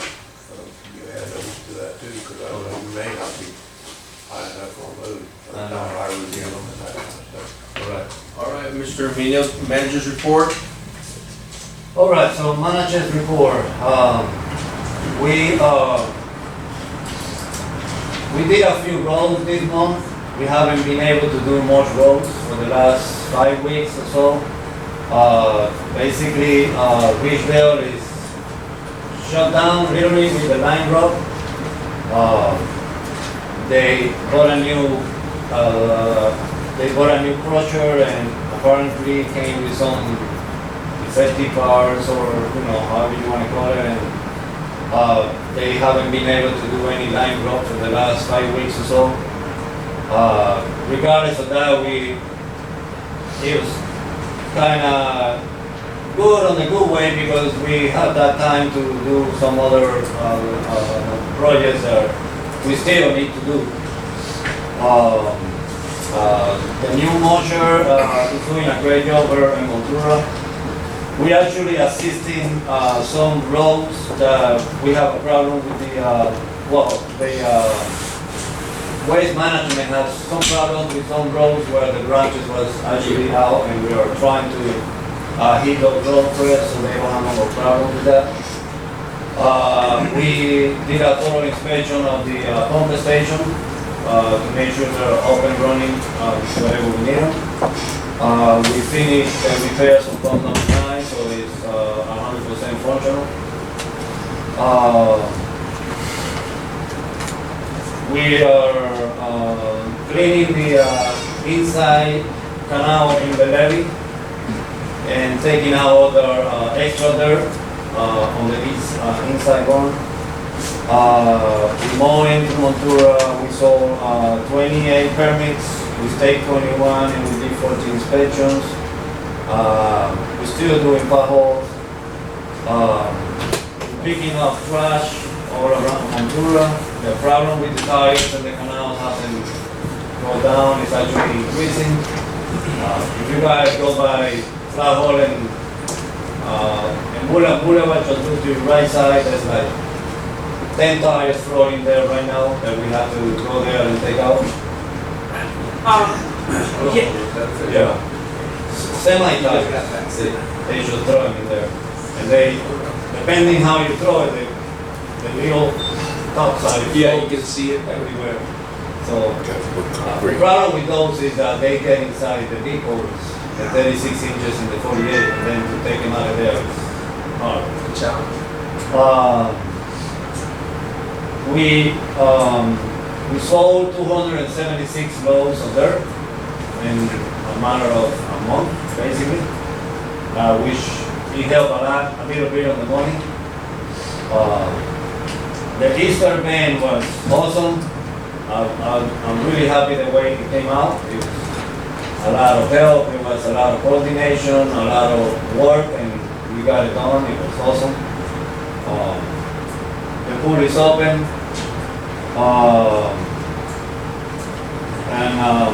Just as a reminder, when the summer camp starts, just keep in mind that you guys are going to have a lot of feedback about the pool being closed during the summer camp hours, so that's every year. We're getting ready for the soccer tournament. We are doing a lot of painting around the clubhouse and the pavilions and some other areas. We've been doing a lot of conversations and work with Mr. Daniel about the festival. Good. We wanna do with numbers and square feet and all kinds of stuff. Sounds great, man. I do wanna bring something to you guys' attention. And, it's just to bring it up so you guys are aware. We did some work with Mr. Boyd in regards to the budget. He's gonna bring it on his report. The budget part on the road, even though that we haven't buy any road material on the last 5 weeks, we only got $100,000 spent. We're 6 months into the budget, but Mr. Boyd didn't knew this, but it's not really $100,000. We only have about $28,000 left because we just got a bill for $72,000. 70 was spent, 8. Right, so it's, just so you guys are aware that we're running out of money on that part of the budget. Sure. That's all I have. Anybody have any questions? Yes, something that we discussed was if we could use that rock for our roads like how they did before, and you did say we can, correct? I think we need to move into another degree about utilizing the material we do have. It could save us money. I know I had a couple discussions with Falco about getting the equipment. I think we can find equipment to use that rock, and over time it's going to be beneficial to us because I spoke with a couple local people, and we even experienced it with the owners of Ridgedale. I'm not going to sugarcoat, I'm going to call it out as it is. I told him, I know a couple drivers, I know a couple people, they told me that they were not giving us the material that we asked for and we're paying for. And Falco said, are you sure? I said, yes, when that material gets here, I want you to look at it. Our supervisor was out there, he said, do I have them loaded there? I said, no, have them loaded somewhere else because we're gonna test it. And we did, and it was nothing but boulders, and I mean boulders. There was no way breaking that. And he tried justifying his side over the phone. I said, you know what? We're one of your biggest vendors. I said, right now, if we stop buying from you, you're not gonna know what to do. So your best bet, before I bring it to the board, which I am gonna bring it to the board if we have issues moving forward, and that's why I'm bringing it up now, I want you to come out here to testify for it. He came out, and he didn't believe us until we showed him the boulders. It was me, Flaco, and Jose. We showed him the boulders at the sites that we had problems with, as well as the boulders that we had here.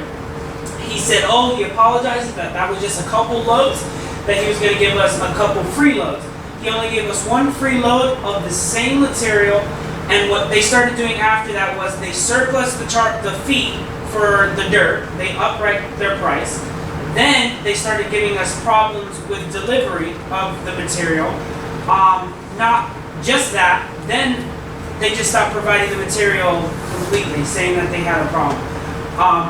We need to find another solution. There is no local vendor that can provide the dirt at a nice, reasonable price, but at the same time, this vendor is giving us problems. It's like monopoly. They know they're the only one at this price that they can skyrocket us because we're gonna buy it. Because one, they're the only ones that's not gonna charge us a transfer fee. And number two, if we start using our own material, all that money that we were spending on purchasing it, we can get it back over time and spending on using that material. Because if I'm not mistaken, we were using that material before and it's up to the same basic standard, correct? Not exactly, but it's close. What we need to do is get out there now. One of the things we were kind of waiting on, dry weather, got the other thing we were waiting on, that environmental company to mitigate the wetland. Sure. Because we can't dig any of that rock if it's in the wetland area. So we need to go look at that. So I'll give you a video, we'll go look and see how much area we've got that we can dig in without being wetland. Because You don't have a big enough area, it's really not feasible to set up and dig it, process it, and all that. You can't get enough of it. think we have a problem. I think that's what the issue is what we require on our roadways, which correct me if I'm wrong, but it has to be stamped DOT approved, correct? Or something equivalent? No, that's from us. We were the, I was the one Yeah. that pushed on I don't that. think there's any requirement that we do that.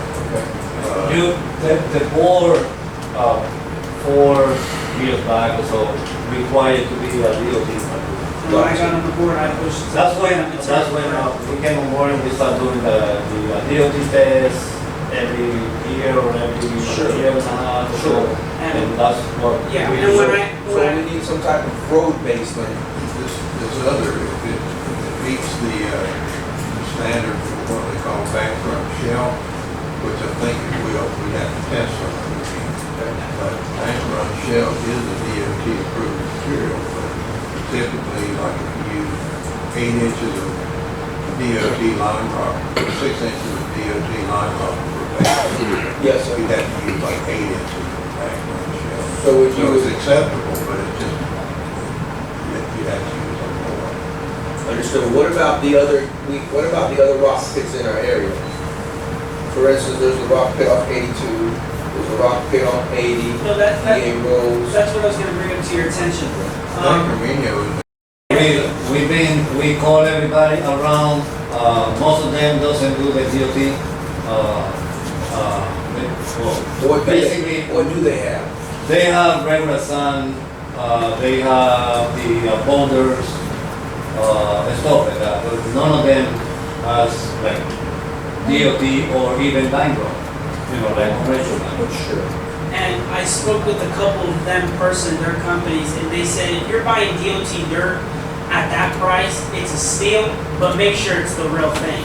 Because if DOT dirt has to go through this whole process per load, and they said if they're not going through that whole process per load, they said they're not giving you DOT. They're charging you saying it's DOT, but it's probably mud. So I said, since that is the case, we need to find other means and options of material that is still a great material that I think Mr. Bennett can help Remedial find that we can get from another vendor. But I think moving in times comes, we can't buy from Ridgeville. What rock pits do we have, Mr. Bennett, in this area? DA Rose, is that still open? I see trucks coming in and out of that area. I'm not sure what road it has. He's mostly digging off of the Bull River. Yes, sir. That's pretty variable. There's good material up there, there's bad material. Understood. And none of it's been tested. Right. So I hesitate to use that because it is so variable. You get a good load and the next load you get got so much clay and fines and everything. What about the meantime, don't we use the sand and we collect over here? The sun? No. I mean, no. That's why I was There may be some other bits that may have some bankrupt shell. I can check on some of that. To see if there's some of that available. So let's just And say, we can still look at what we've got out there. gotcha. But let's just say we look into another shell pit or another mining operation, right? We still would have to either get a vendor or we still have to get trucks in and out to make it happen. Right. So it's still gonna be very costly, right? We did a lot of searching and anything out of our area, I'm pretty sure we can not afford it. It's $600 to $700 per load. Because what I'm thinking of, instead of ordering how we do, we purchase an awning, a covering, and we purchase, let's say, at the beginning of our budget, we get a big amount of it, we store it there, we utilize it in the areas that need it dramatically, and then we wait on that period.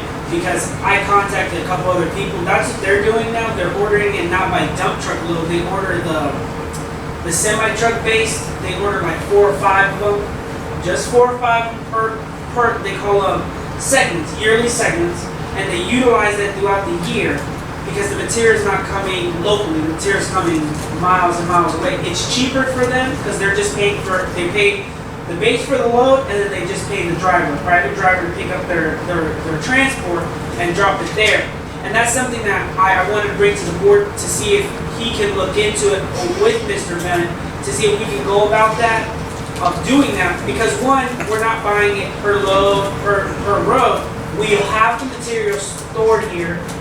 They're really good at, they can work up something, okay, we have this base, we're going low, we need to order a load. Then we can order probably 2 or 3 loads from Ridgedale or another company to bring it here because we have some of that base already built.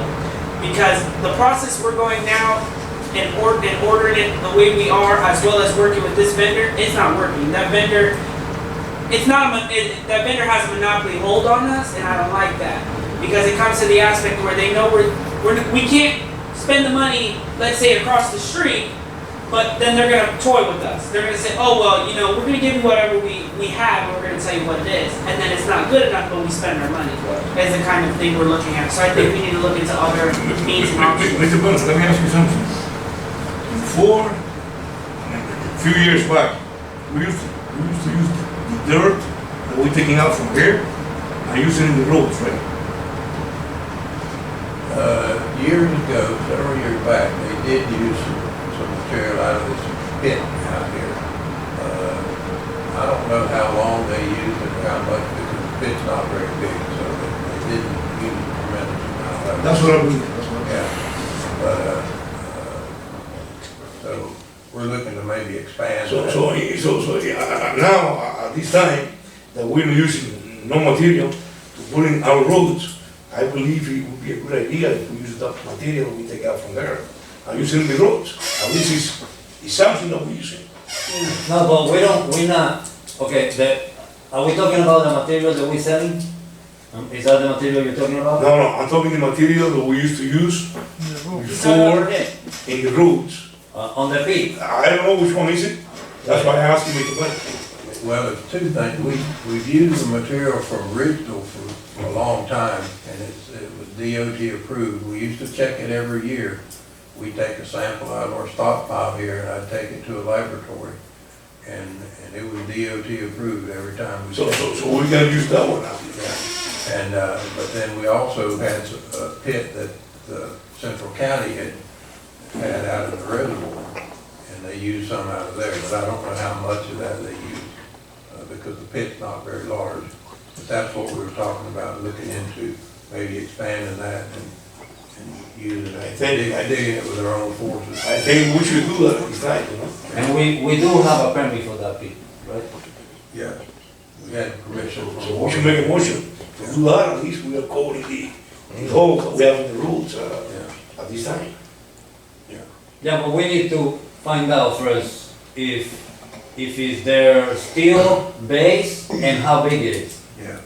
Before we can. Okay, Yeah. do we have to vote on it now or not? So you're gonna run some We can samples, start doing that. so you're gonna do some sampling, some more Yeah, sampling? we did it, we got some samples, but it was, kind of limited in scope, just to see what it was, and those came back. Do we have to vote into that? They're DOT, but they're qualified for the bank run shelf, but there may be better material out there too.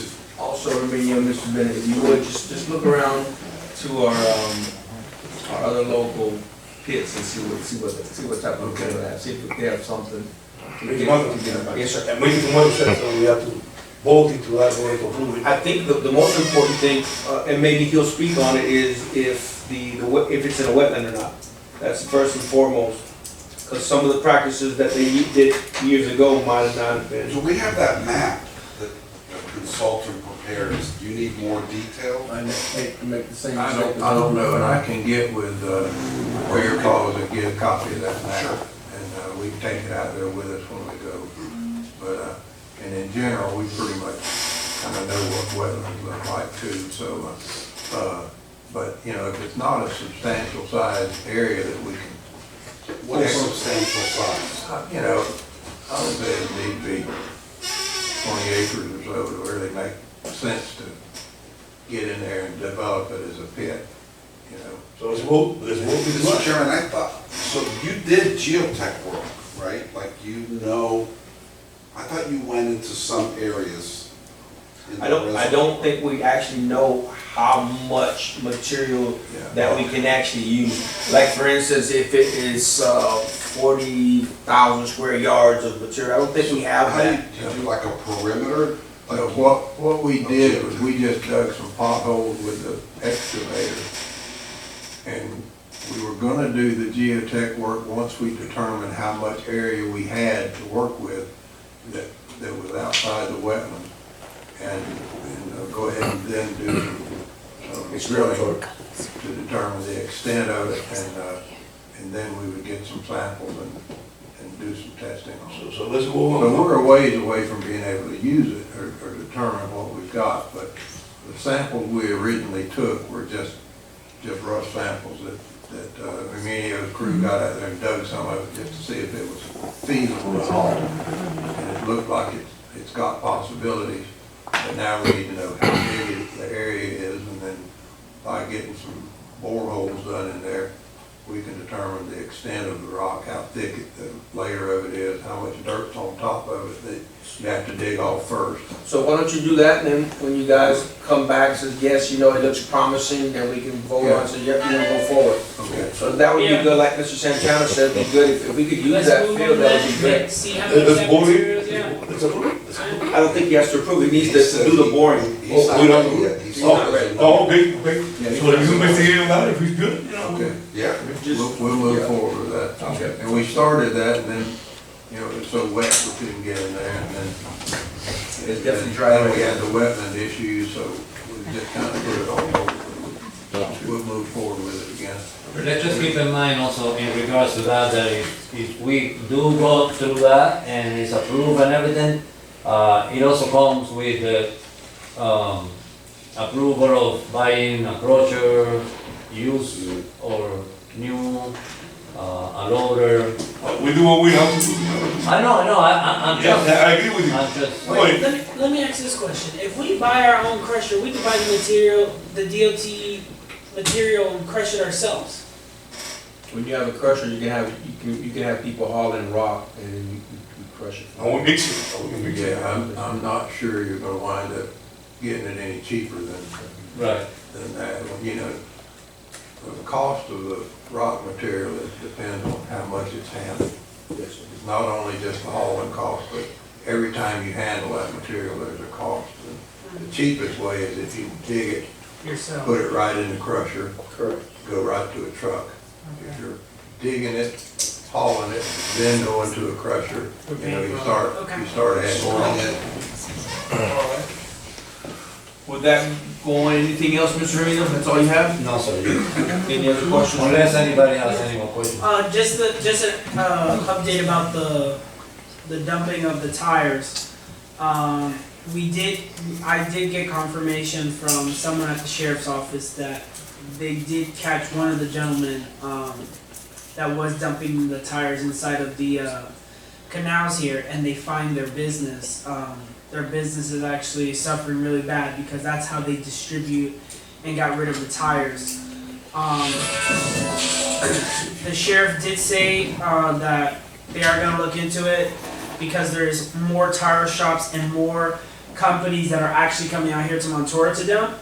So they recommend that we get game warden cameras in some of our hot spots to make a database for them and give it over to our sergeant now to investigate. So that's something good and 50-50, we got one. Thank you, Mr. Hermanian, for your manager's report. Mr. Bennett, your engineer's report? Okay, roads and permits, we still getting a lot of utility permits to review. That's why I asked Emilio when he brings that list of fees back to you, to include the utility permit fees, because, I review the fees or the permits from Glade Electric Co-op and Yes, sir. also from the cable companies, that are putting cables in the right of ways, so we need to make sure that cost is covered in our permit fees. Yes, sir. We did the annual dike inspection of the Regualr dike this month, and everything's in good condition. Did the report to the water Management District. Clubhouse, we talked about the study on the air conditioning of the clubhouse. Yes, sir. Candace engineer hasn't been able to get out here yet, but we did talk with him, and Augustine from my office is going to be out in the clubhouse Friday and actually take some pictures, take some measurements, and send to the engineer so that he can take a look at it for us. And so they're busy and they're full hired, and he just can't get scheduled to get out there, so I took it on myself to tell the guys and hear from him. Take some measurements and take some pictures and get that. That's all I've got. Anybody on the board have any questions for our engineer? Thank you, Mr. Bennett. Mr. Boyd, you have the floor. Yes, so we're 6 months through the year now, month in March 2022. First 272,000 roughly this last month. As far as our taxes assessment, we still have 615,000 left to bring in, 1,991,000.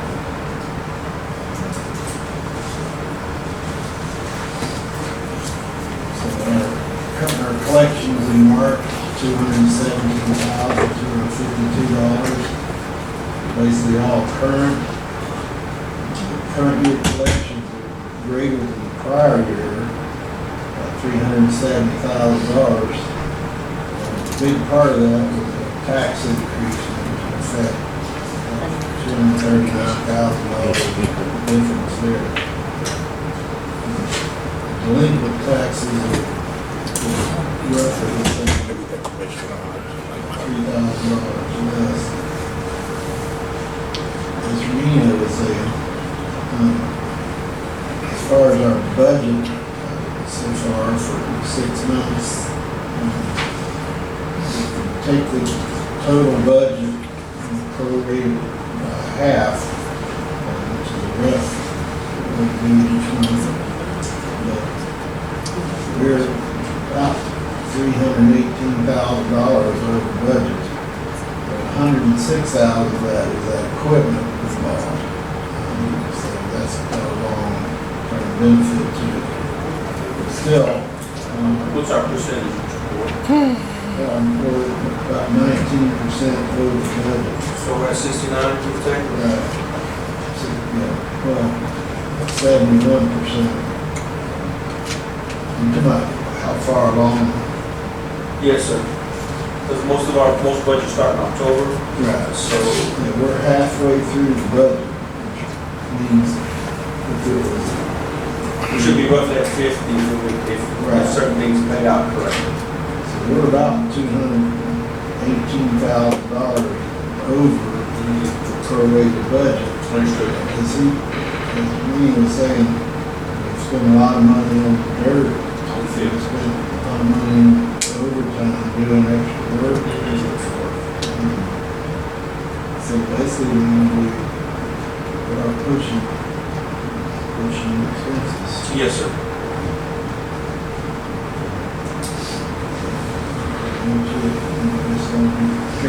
Do we see anything in the near future between now and our next fiscal year budget that we have to come out of pocket? Well, I mean, right now, we're budgeted to lose probably $300,000. That would come out of our accumulated funds from prior years. Yes, sir. We do have the equity to do it, but it's not something we want to do every year. Correct.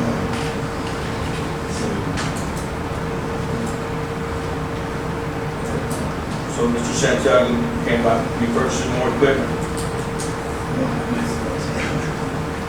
This guy, I realize we keep improving spending money, so we do have good enough fund balance looking forward. You guys find a way to get creative or hit the bank? I mean, our last tax increase of $30 per unit, brought us in an extra $239,000. Yes, sir. That may have to happen again at some point. Mm-hmm. But, you know, maybe the deal with the county and helping with some of that stuff. Might make a difference. Yes, sir. Okay. Anybody have any questions for Mr. Boyd? Yes, I have a question. Go right ahead. Mr. Boyd, last meeting, I believe we talked about using what you loan to the banks, to 2.5 or 3 million dollars. But like, we left that, and that, it's not the banks that just like applying for a loan, mortgage or whatever. It's got to be bond money. It's really up to, you got to put together the engineering kind of package, and then you go seek out the bonding. You know what how it works. But it's not, there's nothing for me to do at this point. I mean, I computed, you know, what the debt requirements would be, you know, and sheet paper. So how do we apply for that loan?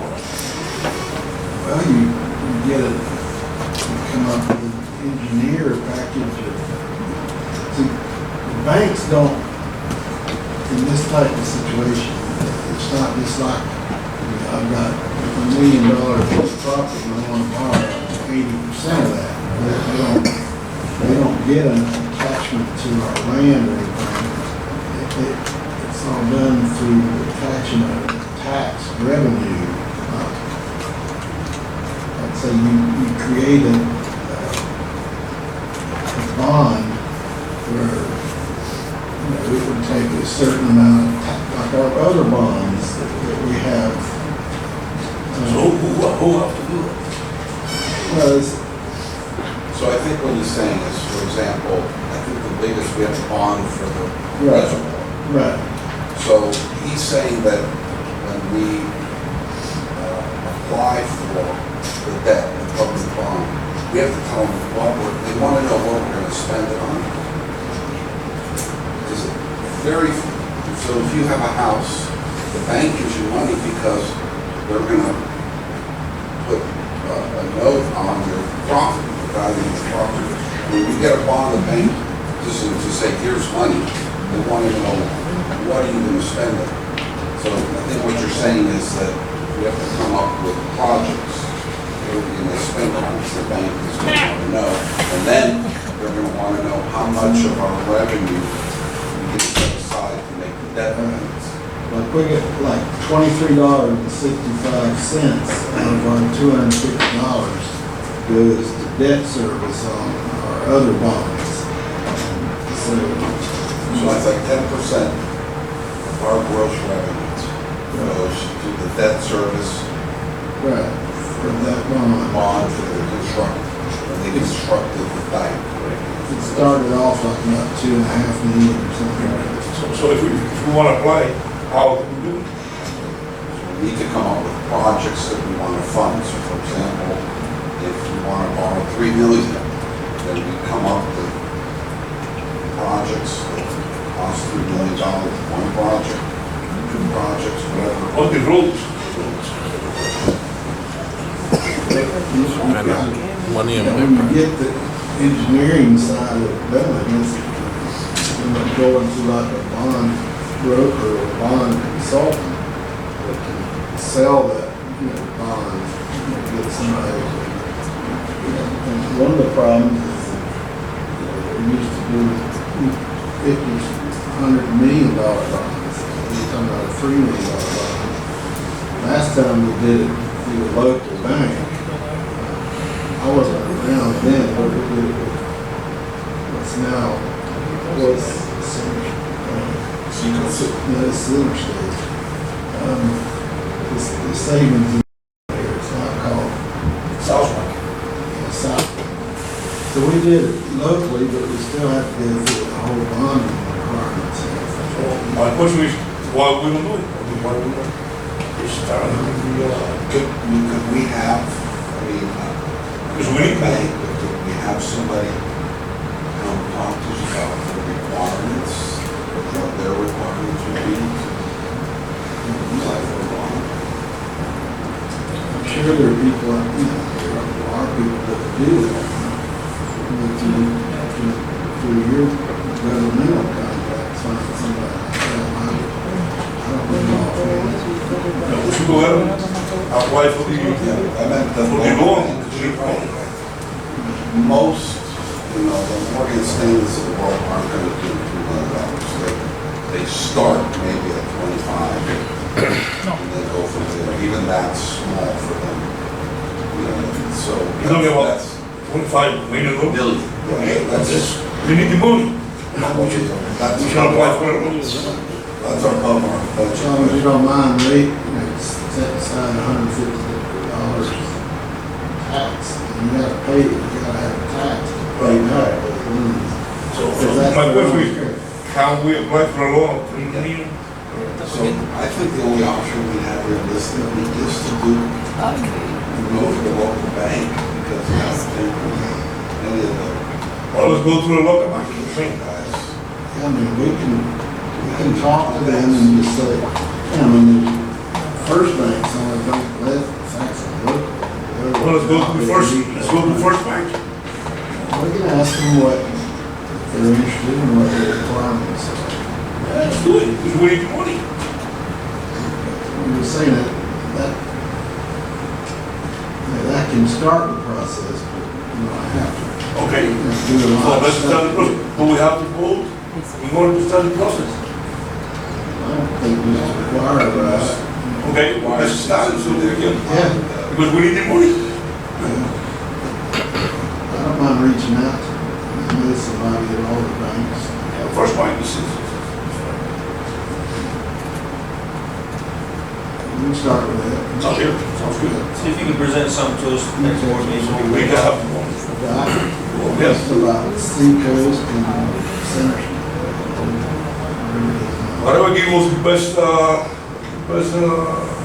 deal. Also, any more questions from Mr. Board? Mr. Ferrero, sorry, report? We had most of my items on the agenda. Worked with Becky, my office on the Port Association, Special District. Did that application get filed? Yes, it did. And we have the conference on the June 13th through the 16th, which we will be attending for the CDM program, which is the Certified District Manager program, and we are a part of the FASD. If you guys get time to, they have programs For the board members as well. How do you call the program? So there's a Florida Association of Special Districts, FASD. In fact, F-A as in Apple, S as in Sam, D as in David. Go to their website, I think it's FASD. Yeah. It is, the website's amazing. Just a lot of resources. It's a training for the supervisor. They have programs to certify the manager.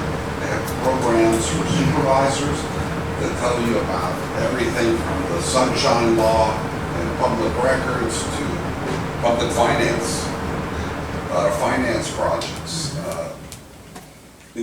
They're very good programs.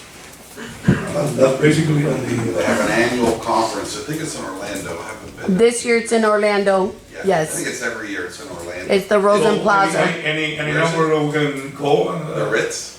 No, the Rosen. Oh, the Rosen Center. Right? Yeah. There's over 1,000 people attend these. So what number do we have to call in order to get the information? I can give you the information after the meeting. Thank you. Really, really good programs. And then finally, we have a new Florida FEMA guy, Mark Purvis. I don't know if you got that email. Yes. I would consider, and he basically sent an email, I don't know if you got it too, but he said, hey, I'm the new guy from FEMA for this region. If anybody wants to meet with me and if anybody wants to talk, I'm happy to meet. I think it'd be worthwhile talking to them. Again, more drainage money. I think we kind of press some of the buttons as far as the in Hendry County, the, socioeconomic conditions, everything, might be worth meeting with them.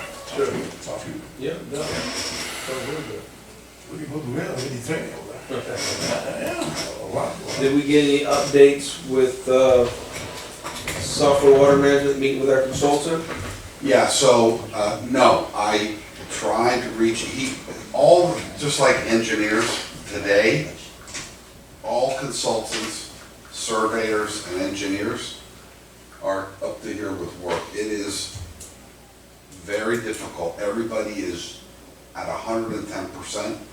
You know, I would accept that as a. Well, we're a small guy, we're not one of Push these 'em. big developers, but, Tell them I'm up to Yeah. here with excuses. yeah. But he's working on it. He's inexpensive, Understood. but, because it's just a two-man operation. Right. So- But can they set a date so they But come yes, out? Has yes, I'll has get- that I'll date get a been date done? from him. So you're Well, saying that date there's hasn't been been? dates set and dates missed. Okay, so yeah, can we get something set in stone? I will do that. For sure. Absolutely. So we can keep that process Yeah, going. absolutely. Okay. Anything else, John? Yes, yeah. Somebody else mentioned there. Yeah, he's a good guy. That's it. Any questions for the attorney? Okay, with that being said, we go with our supervisor's report. Mr. Santiago, the floor. Yes. Okay, we already went over the Winter Festival. Vehicles for, CCWCD. I know we discussed it and we were looking into it, regarding, eventually getting them. I did get back with one of the vendors that actually was very shocking to me because they were the most expensive, was Ford. Ford, they hit us with, I think it was 500 and something for the vehicles we were asking for. Well, they actually are getting federal assistance now, if we go with them, because the federal government is giving, we could even get onto it with them, but I have to do more looking. But I wanted to bring it to your guys' attention. The federal government is going EV with the current administration, so they're supporting government agencies as well as businesses and government, and anything that has to do with the government and big corporations that go EV with the administration. And Ford actually has hybrid trucks that are 4x4 that are very, very nice. I looked at a couple of them that they can offer us at a reasonable price. We can get. Who's selling it, the only thing? No. Ford. We can get more units, even though we don't need them. But I'm saying more units for the base price that they offered first. Now they did reassess the price that we did originally get, and they're still in the 3s, but they're gonna give it to us at an even 3. Because what the federal government is gonna give them in return will counteract the surplus charge. So I think it's something that we do look into now or in the upcoming times before the administration takes that federal assistance away, because our finance price would be $3,000 a month, and now we're looking at $2,000 a month for not 5 vehicles, because this is an estimate base price for 10 vehicles. So if we do go back to our 5, they're probably gonna do some adjustments, but I think it's pretty good at those financing prices, $2,000 a month for 5 vehicles. And these are heavy duty EV 4x4 vehicles. So it's just something to look into on your own time. They're all on their website. They are gonna present me a packet to bring up to you guys next meeting. The sales guy did say that he'll like if we can finalize a decision so he can order the trucks for us. We don't have to purchase anything, but he can have the units available for us. And then once we get back to him, if we want to purchase them or not, he'll go from there. But I just want to bring that to you guys' attention that these people are working with us, and the great news that there is a good sale going right now for these trucks. So I don't want to wait too long and then we don't get into the good bidding of getting these trucks, and then I don't want to wait too long either, and then we're end up paying the original price for any vehicle. So I think it's something we should look into. Good. Anything else? And yes, you can help me with this. Just make sure. I invited the committee that was here for the record, as well as all the people who participated in helping the event on the 16th of this month, that helped make our community great. Meanwhile, this committee was created for events and big things to partake and help make Montour, what I like to say, a better place to live. Good. And this committee has worked hard. They're all volunteer. A lot of them did spend hourless times and days to make it happen, as well as some of their own money. I'm very grateful for everything they do and everything these people do these 2 years. This is the same committee that does want to help for any event that we do hold. They do want to partake in making these events great for their community, as well as the relationships. I can say, due to the history of CCWCD, with all the black clouds and a lot of negative energy that the Central County had endured, I'm very proud of our team. I'm very proud of many members of the community that put their differences aside, came together, and made this event what it was. I couldn't be more grateful to have such an amazing team that we have of management teams, as well as the workers that were there that put the event together, and also made the kids' day with their families. I have awards for you and your husband. If you guys don't mind coming up, I want to give you guys these certificates for your hard work. Can you mention off their names? Yes. I also have all the other certificates for everyone who did partake. We'll end up mailing it to them or giving it to them. I'm going to mention them, and then once we get to them, I'll give them their name. Antonio Matos, who also helped it. I'll go stand up there so they can see.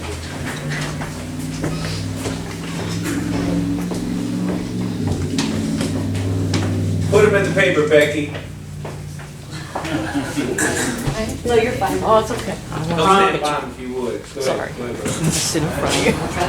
Antonio Matos, who helped at the event. He was That one was of the a key good people conversation. to making the Brought some event good happen. points up. He's like, oh no. He says to me, I thought you were going to jump out the chair when they wanted to open the park, but they won't open the pool. I'm like, I thought Dominguez was going to have to cuff me. Okay. Thank you. Anya, who also helped, she also sacrificed her time Yes. for her birthday because it was her 22 birthday. years ago. And I'm very Whole grateful for meeting about her. the dirt.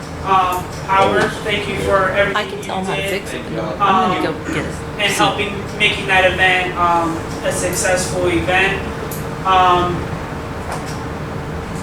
She's on here. Very unselfish, very unselfish volunteers. They also came out to help. She was sitting at registration with. Oh, yes, in the middle. Busette. Yes, in the middle. I don't want to butcher people's names, so I'm sorry. For real? That's Barbara and George back in Barbara and George Buckets. Weren't they the ones passing out the buckets, correct? Yes. I think they volunteered at the last minute. One thing I thought was pretty cool was they fenced off the bucket area. And a lot of the kids thought you line up around that area. So they're an older couple, and I thought it was adorable and funny at the same time. It looked like a broker. The kids, a bucket, and they're like, I got you. I was like, oh, you know, what they came out to do. Beverly Hitzman, she was out there.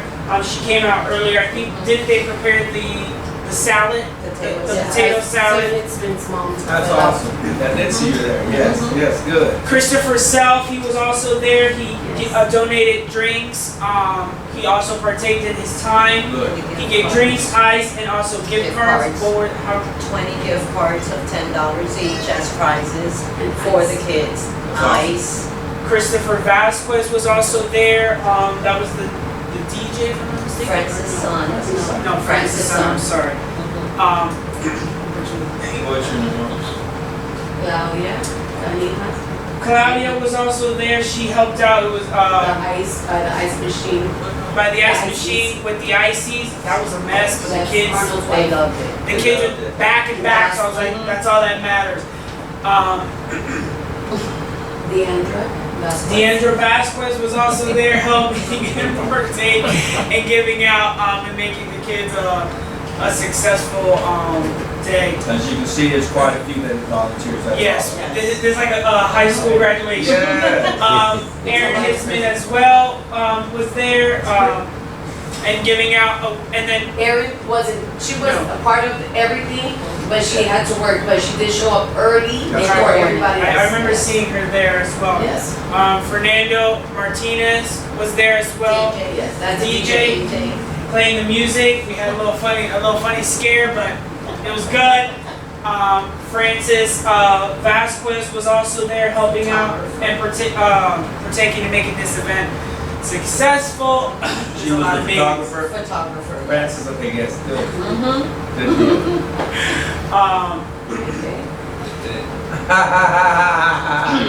Yes. Can I get there, please?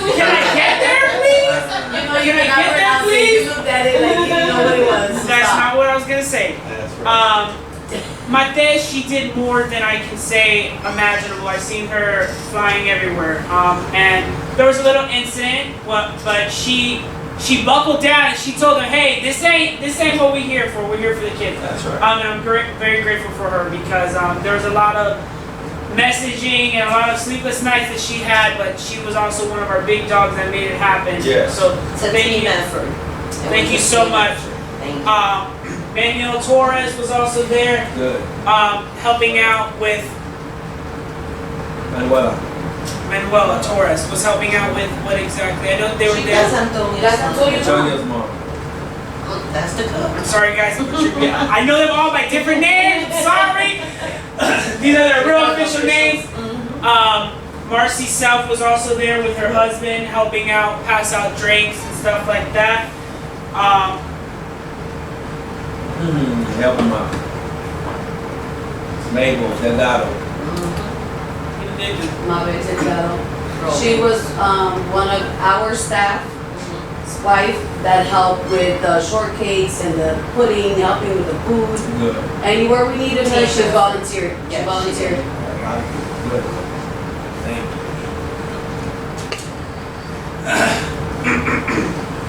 We're gonna do this like the school. There's a lot of people. I'm sorry. Maricela Vega. Yes. She doing food, right? She was also. I'm sorry, guys. I know all these people, but I call them different. They go by different names, you know. So I apologize. This is their official government name. So I'm sorry. Mario Rivera. They helped out. They did. Minor. He was one actually serving the food with attendants. Yeah. Mariluz Aguiar. She's another one that helped with the cotton candy machine. Yes, cotton candy. And also For all the prepping kids. food. Uni helping me with painting. If it wasn't for her, Face I'm painting. sorry. Yeah. We had line after line after line, but we did it. Hours. I give it to her. My grandson loved it as well. Yes. Good, thank you. So, do you want to come up here? No, that's It's for your wife. It's for your wife. Juliet for helping out with registration. That was a long line as well. Making sure we had everybody registered there. I didn't even know this was his name because, you know, they call him when he runs around. But Willie, he was helping out preparing the food. I appreciated that. And then he went to go have some fun. So thank you, Willie. And then Pastor Ruben Hernandez was there. He was also helping out with the event and doing stuff like that. So I appreciate that and him coming out. And then Tim Hittman, he also helped, and he also did some drone stuff for us that I thought was amazing. But to end that note, if it wasn't for every single person, as well as the board, the district manager, management team, as well as the crew, and all of these people in the committee, this event could not have happened. So I just want to thank everyone for their hard work, dedication, because if it wasn't for any of these people, the event wouldn't have happened. Number one, I can't stress that enough. A lot of parents, citizens here in Montour are very grateful. As I was painting faces, parents were telling me many things that they're very grateful for, that CCWCD in this era is bringing new and adventurous things for their kids as well as their community. So I'm very grateful to have all of you people a part of our big family. It was a team effort. Yes. It was a success, and many more to come, many more events going forward. And for many more years to go. For the kids of the community. Thank you, everyone Yes, involved. thank you.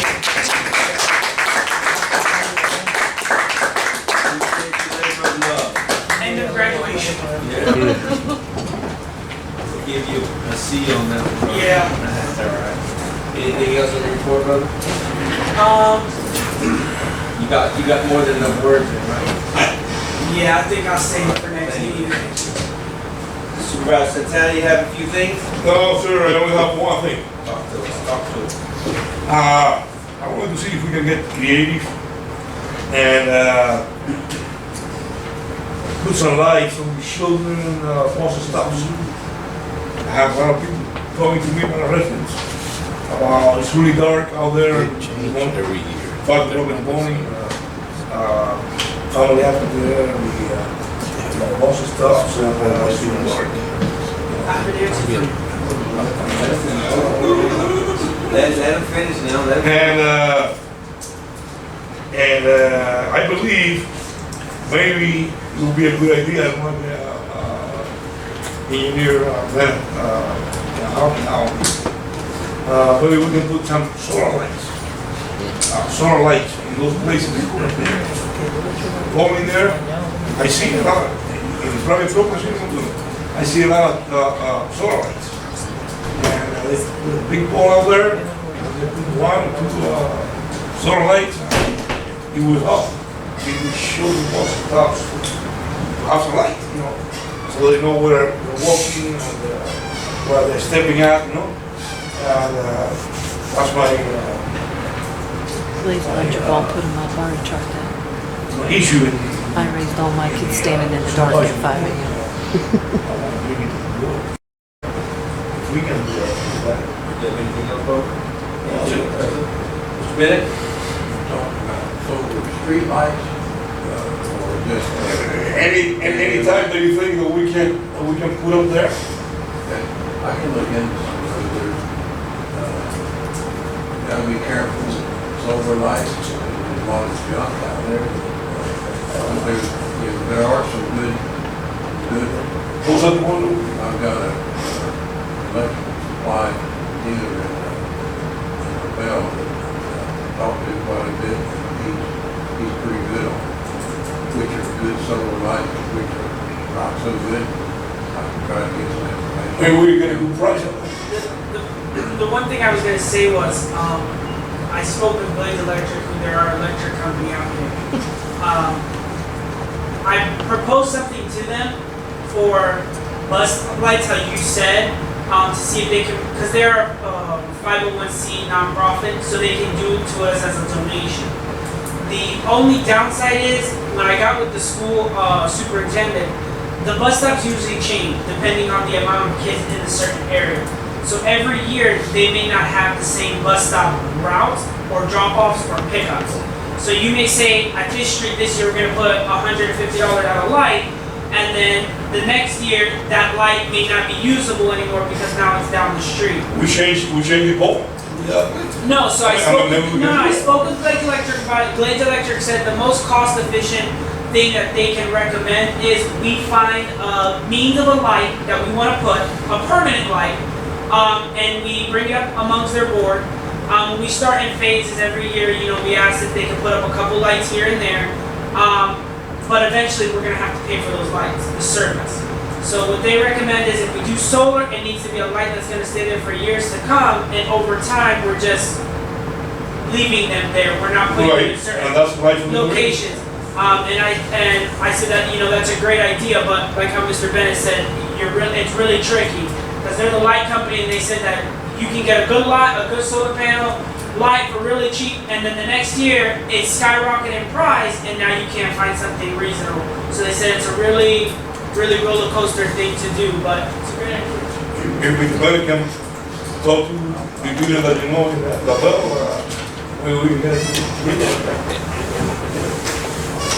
Thank you. Thank you for that. Thank you, Mr. Secretary. And as far as the chairman, I just want to thank everybody. Appreciate you again. Appreciate the whole team. I've seen everybody out there. Most of the board members were out there as well, supporting our community. So there are a lot of great things going on in the community. Obviously, we don't have enough funding to do all these things, so hopefully we can get creative to bring some more revenue in so we can continue growing as a community, find ways to make these things happen. So I'm always optimistic. The bottle's half full to me, so it's not half empty. So I'm very excited about what's going on. Remember, we do have a few elections coming up. Myself, Mr. Alvarez seat's open.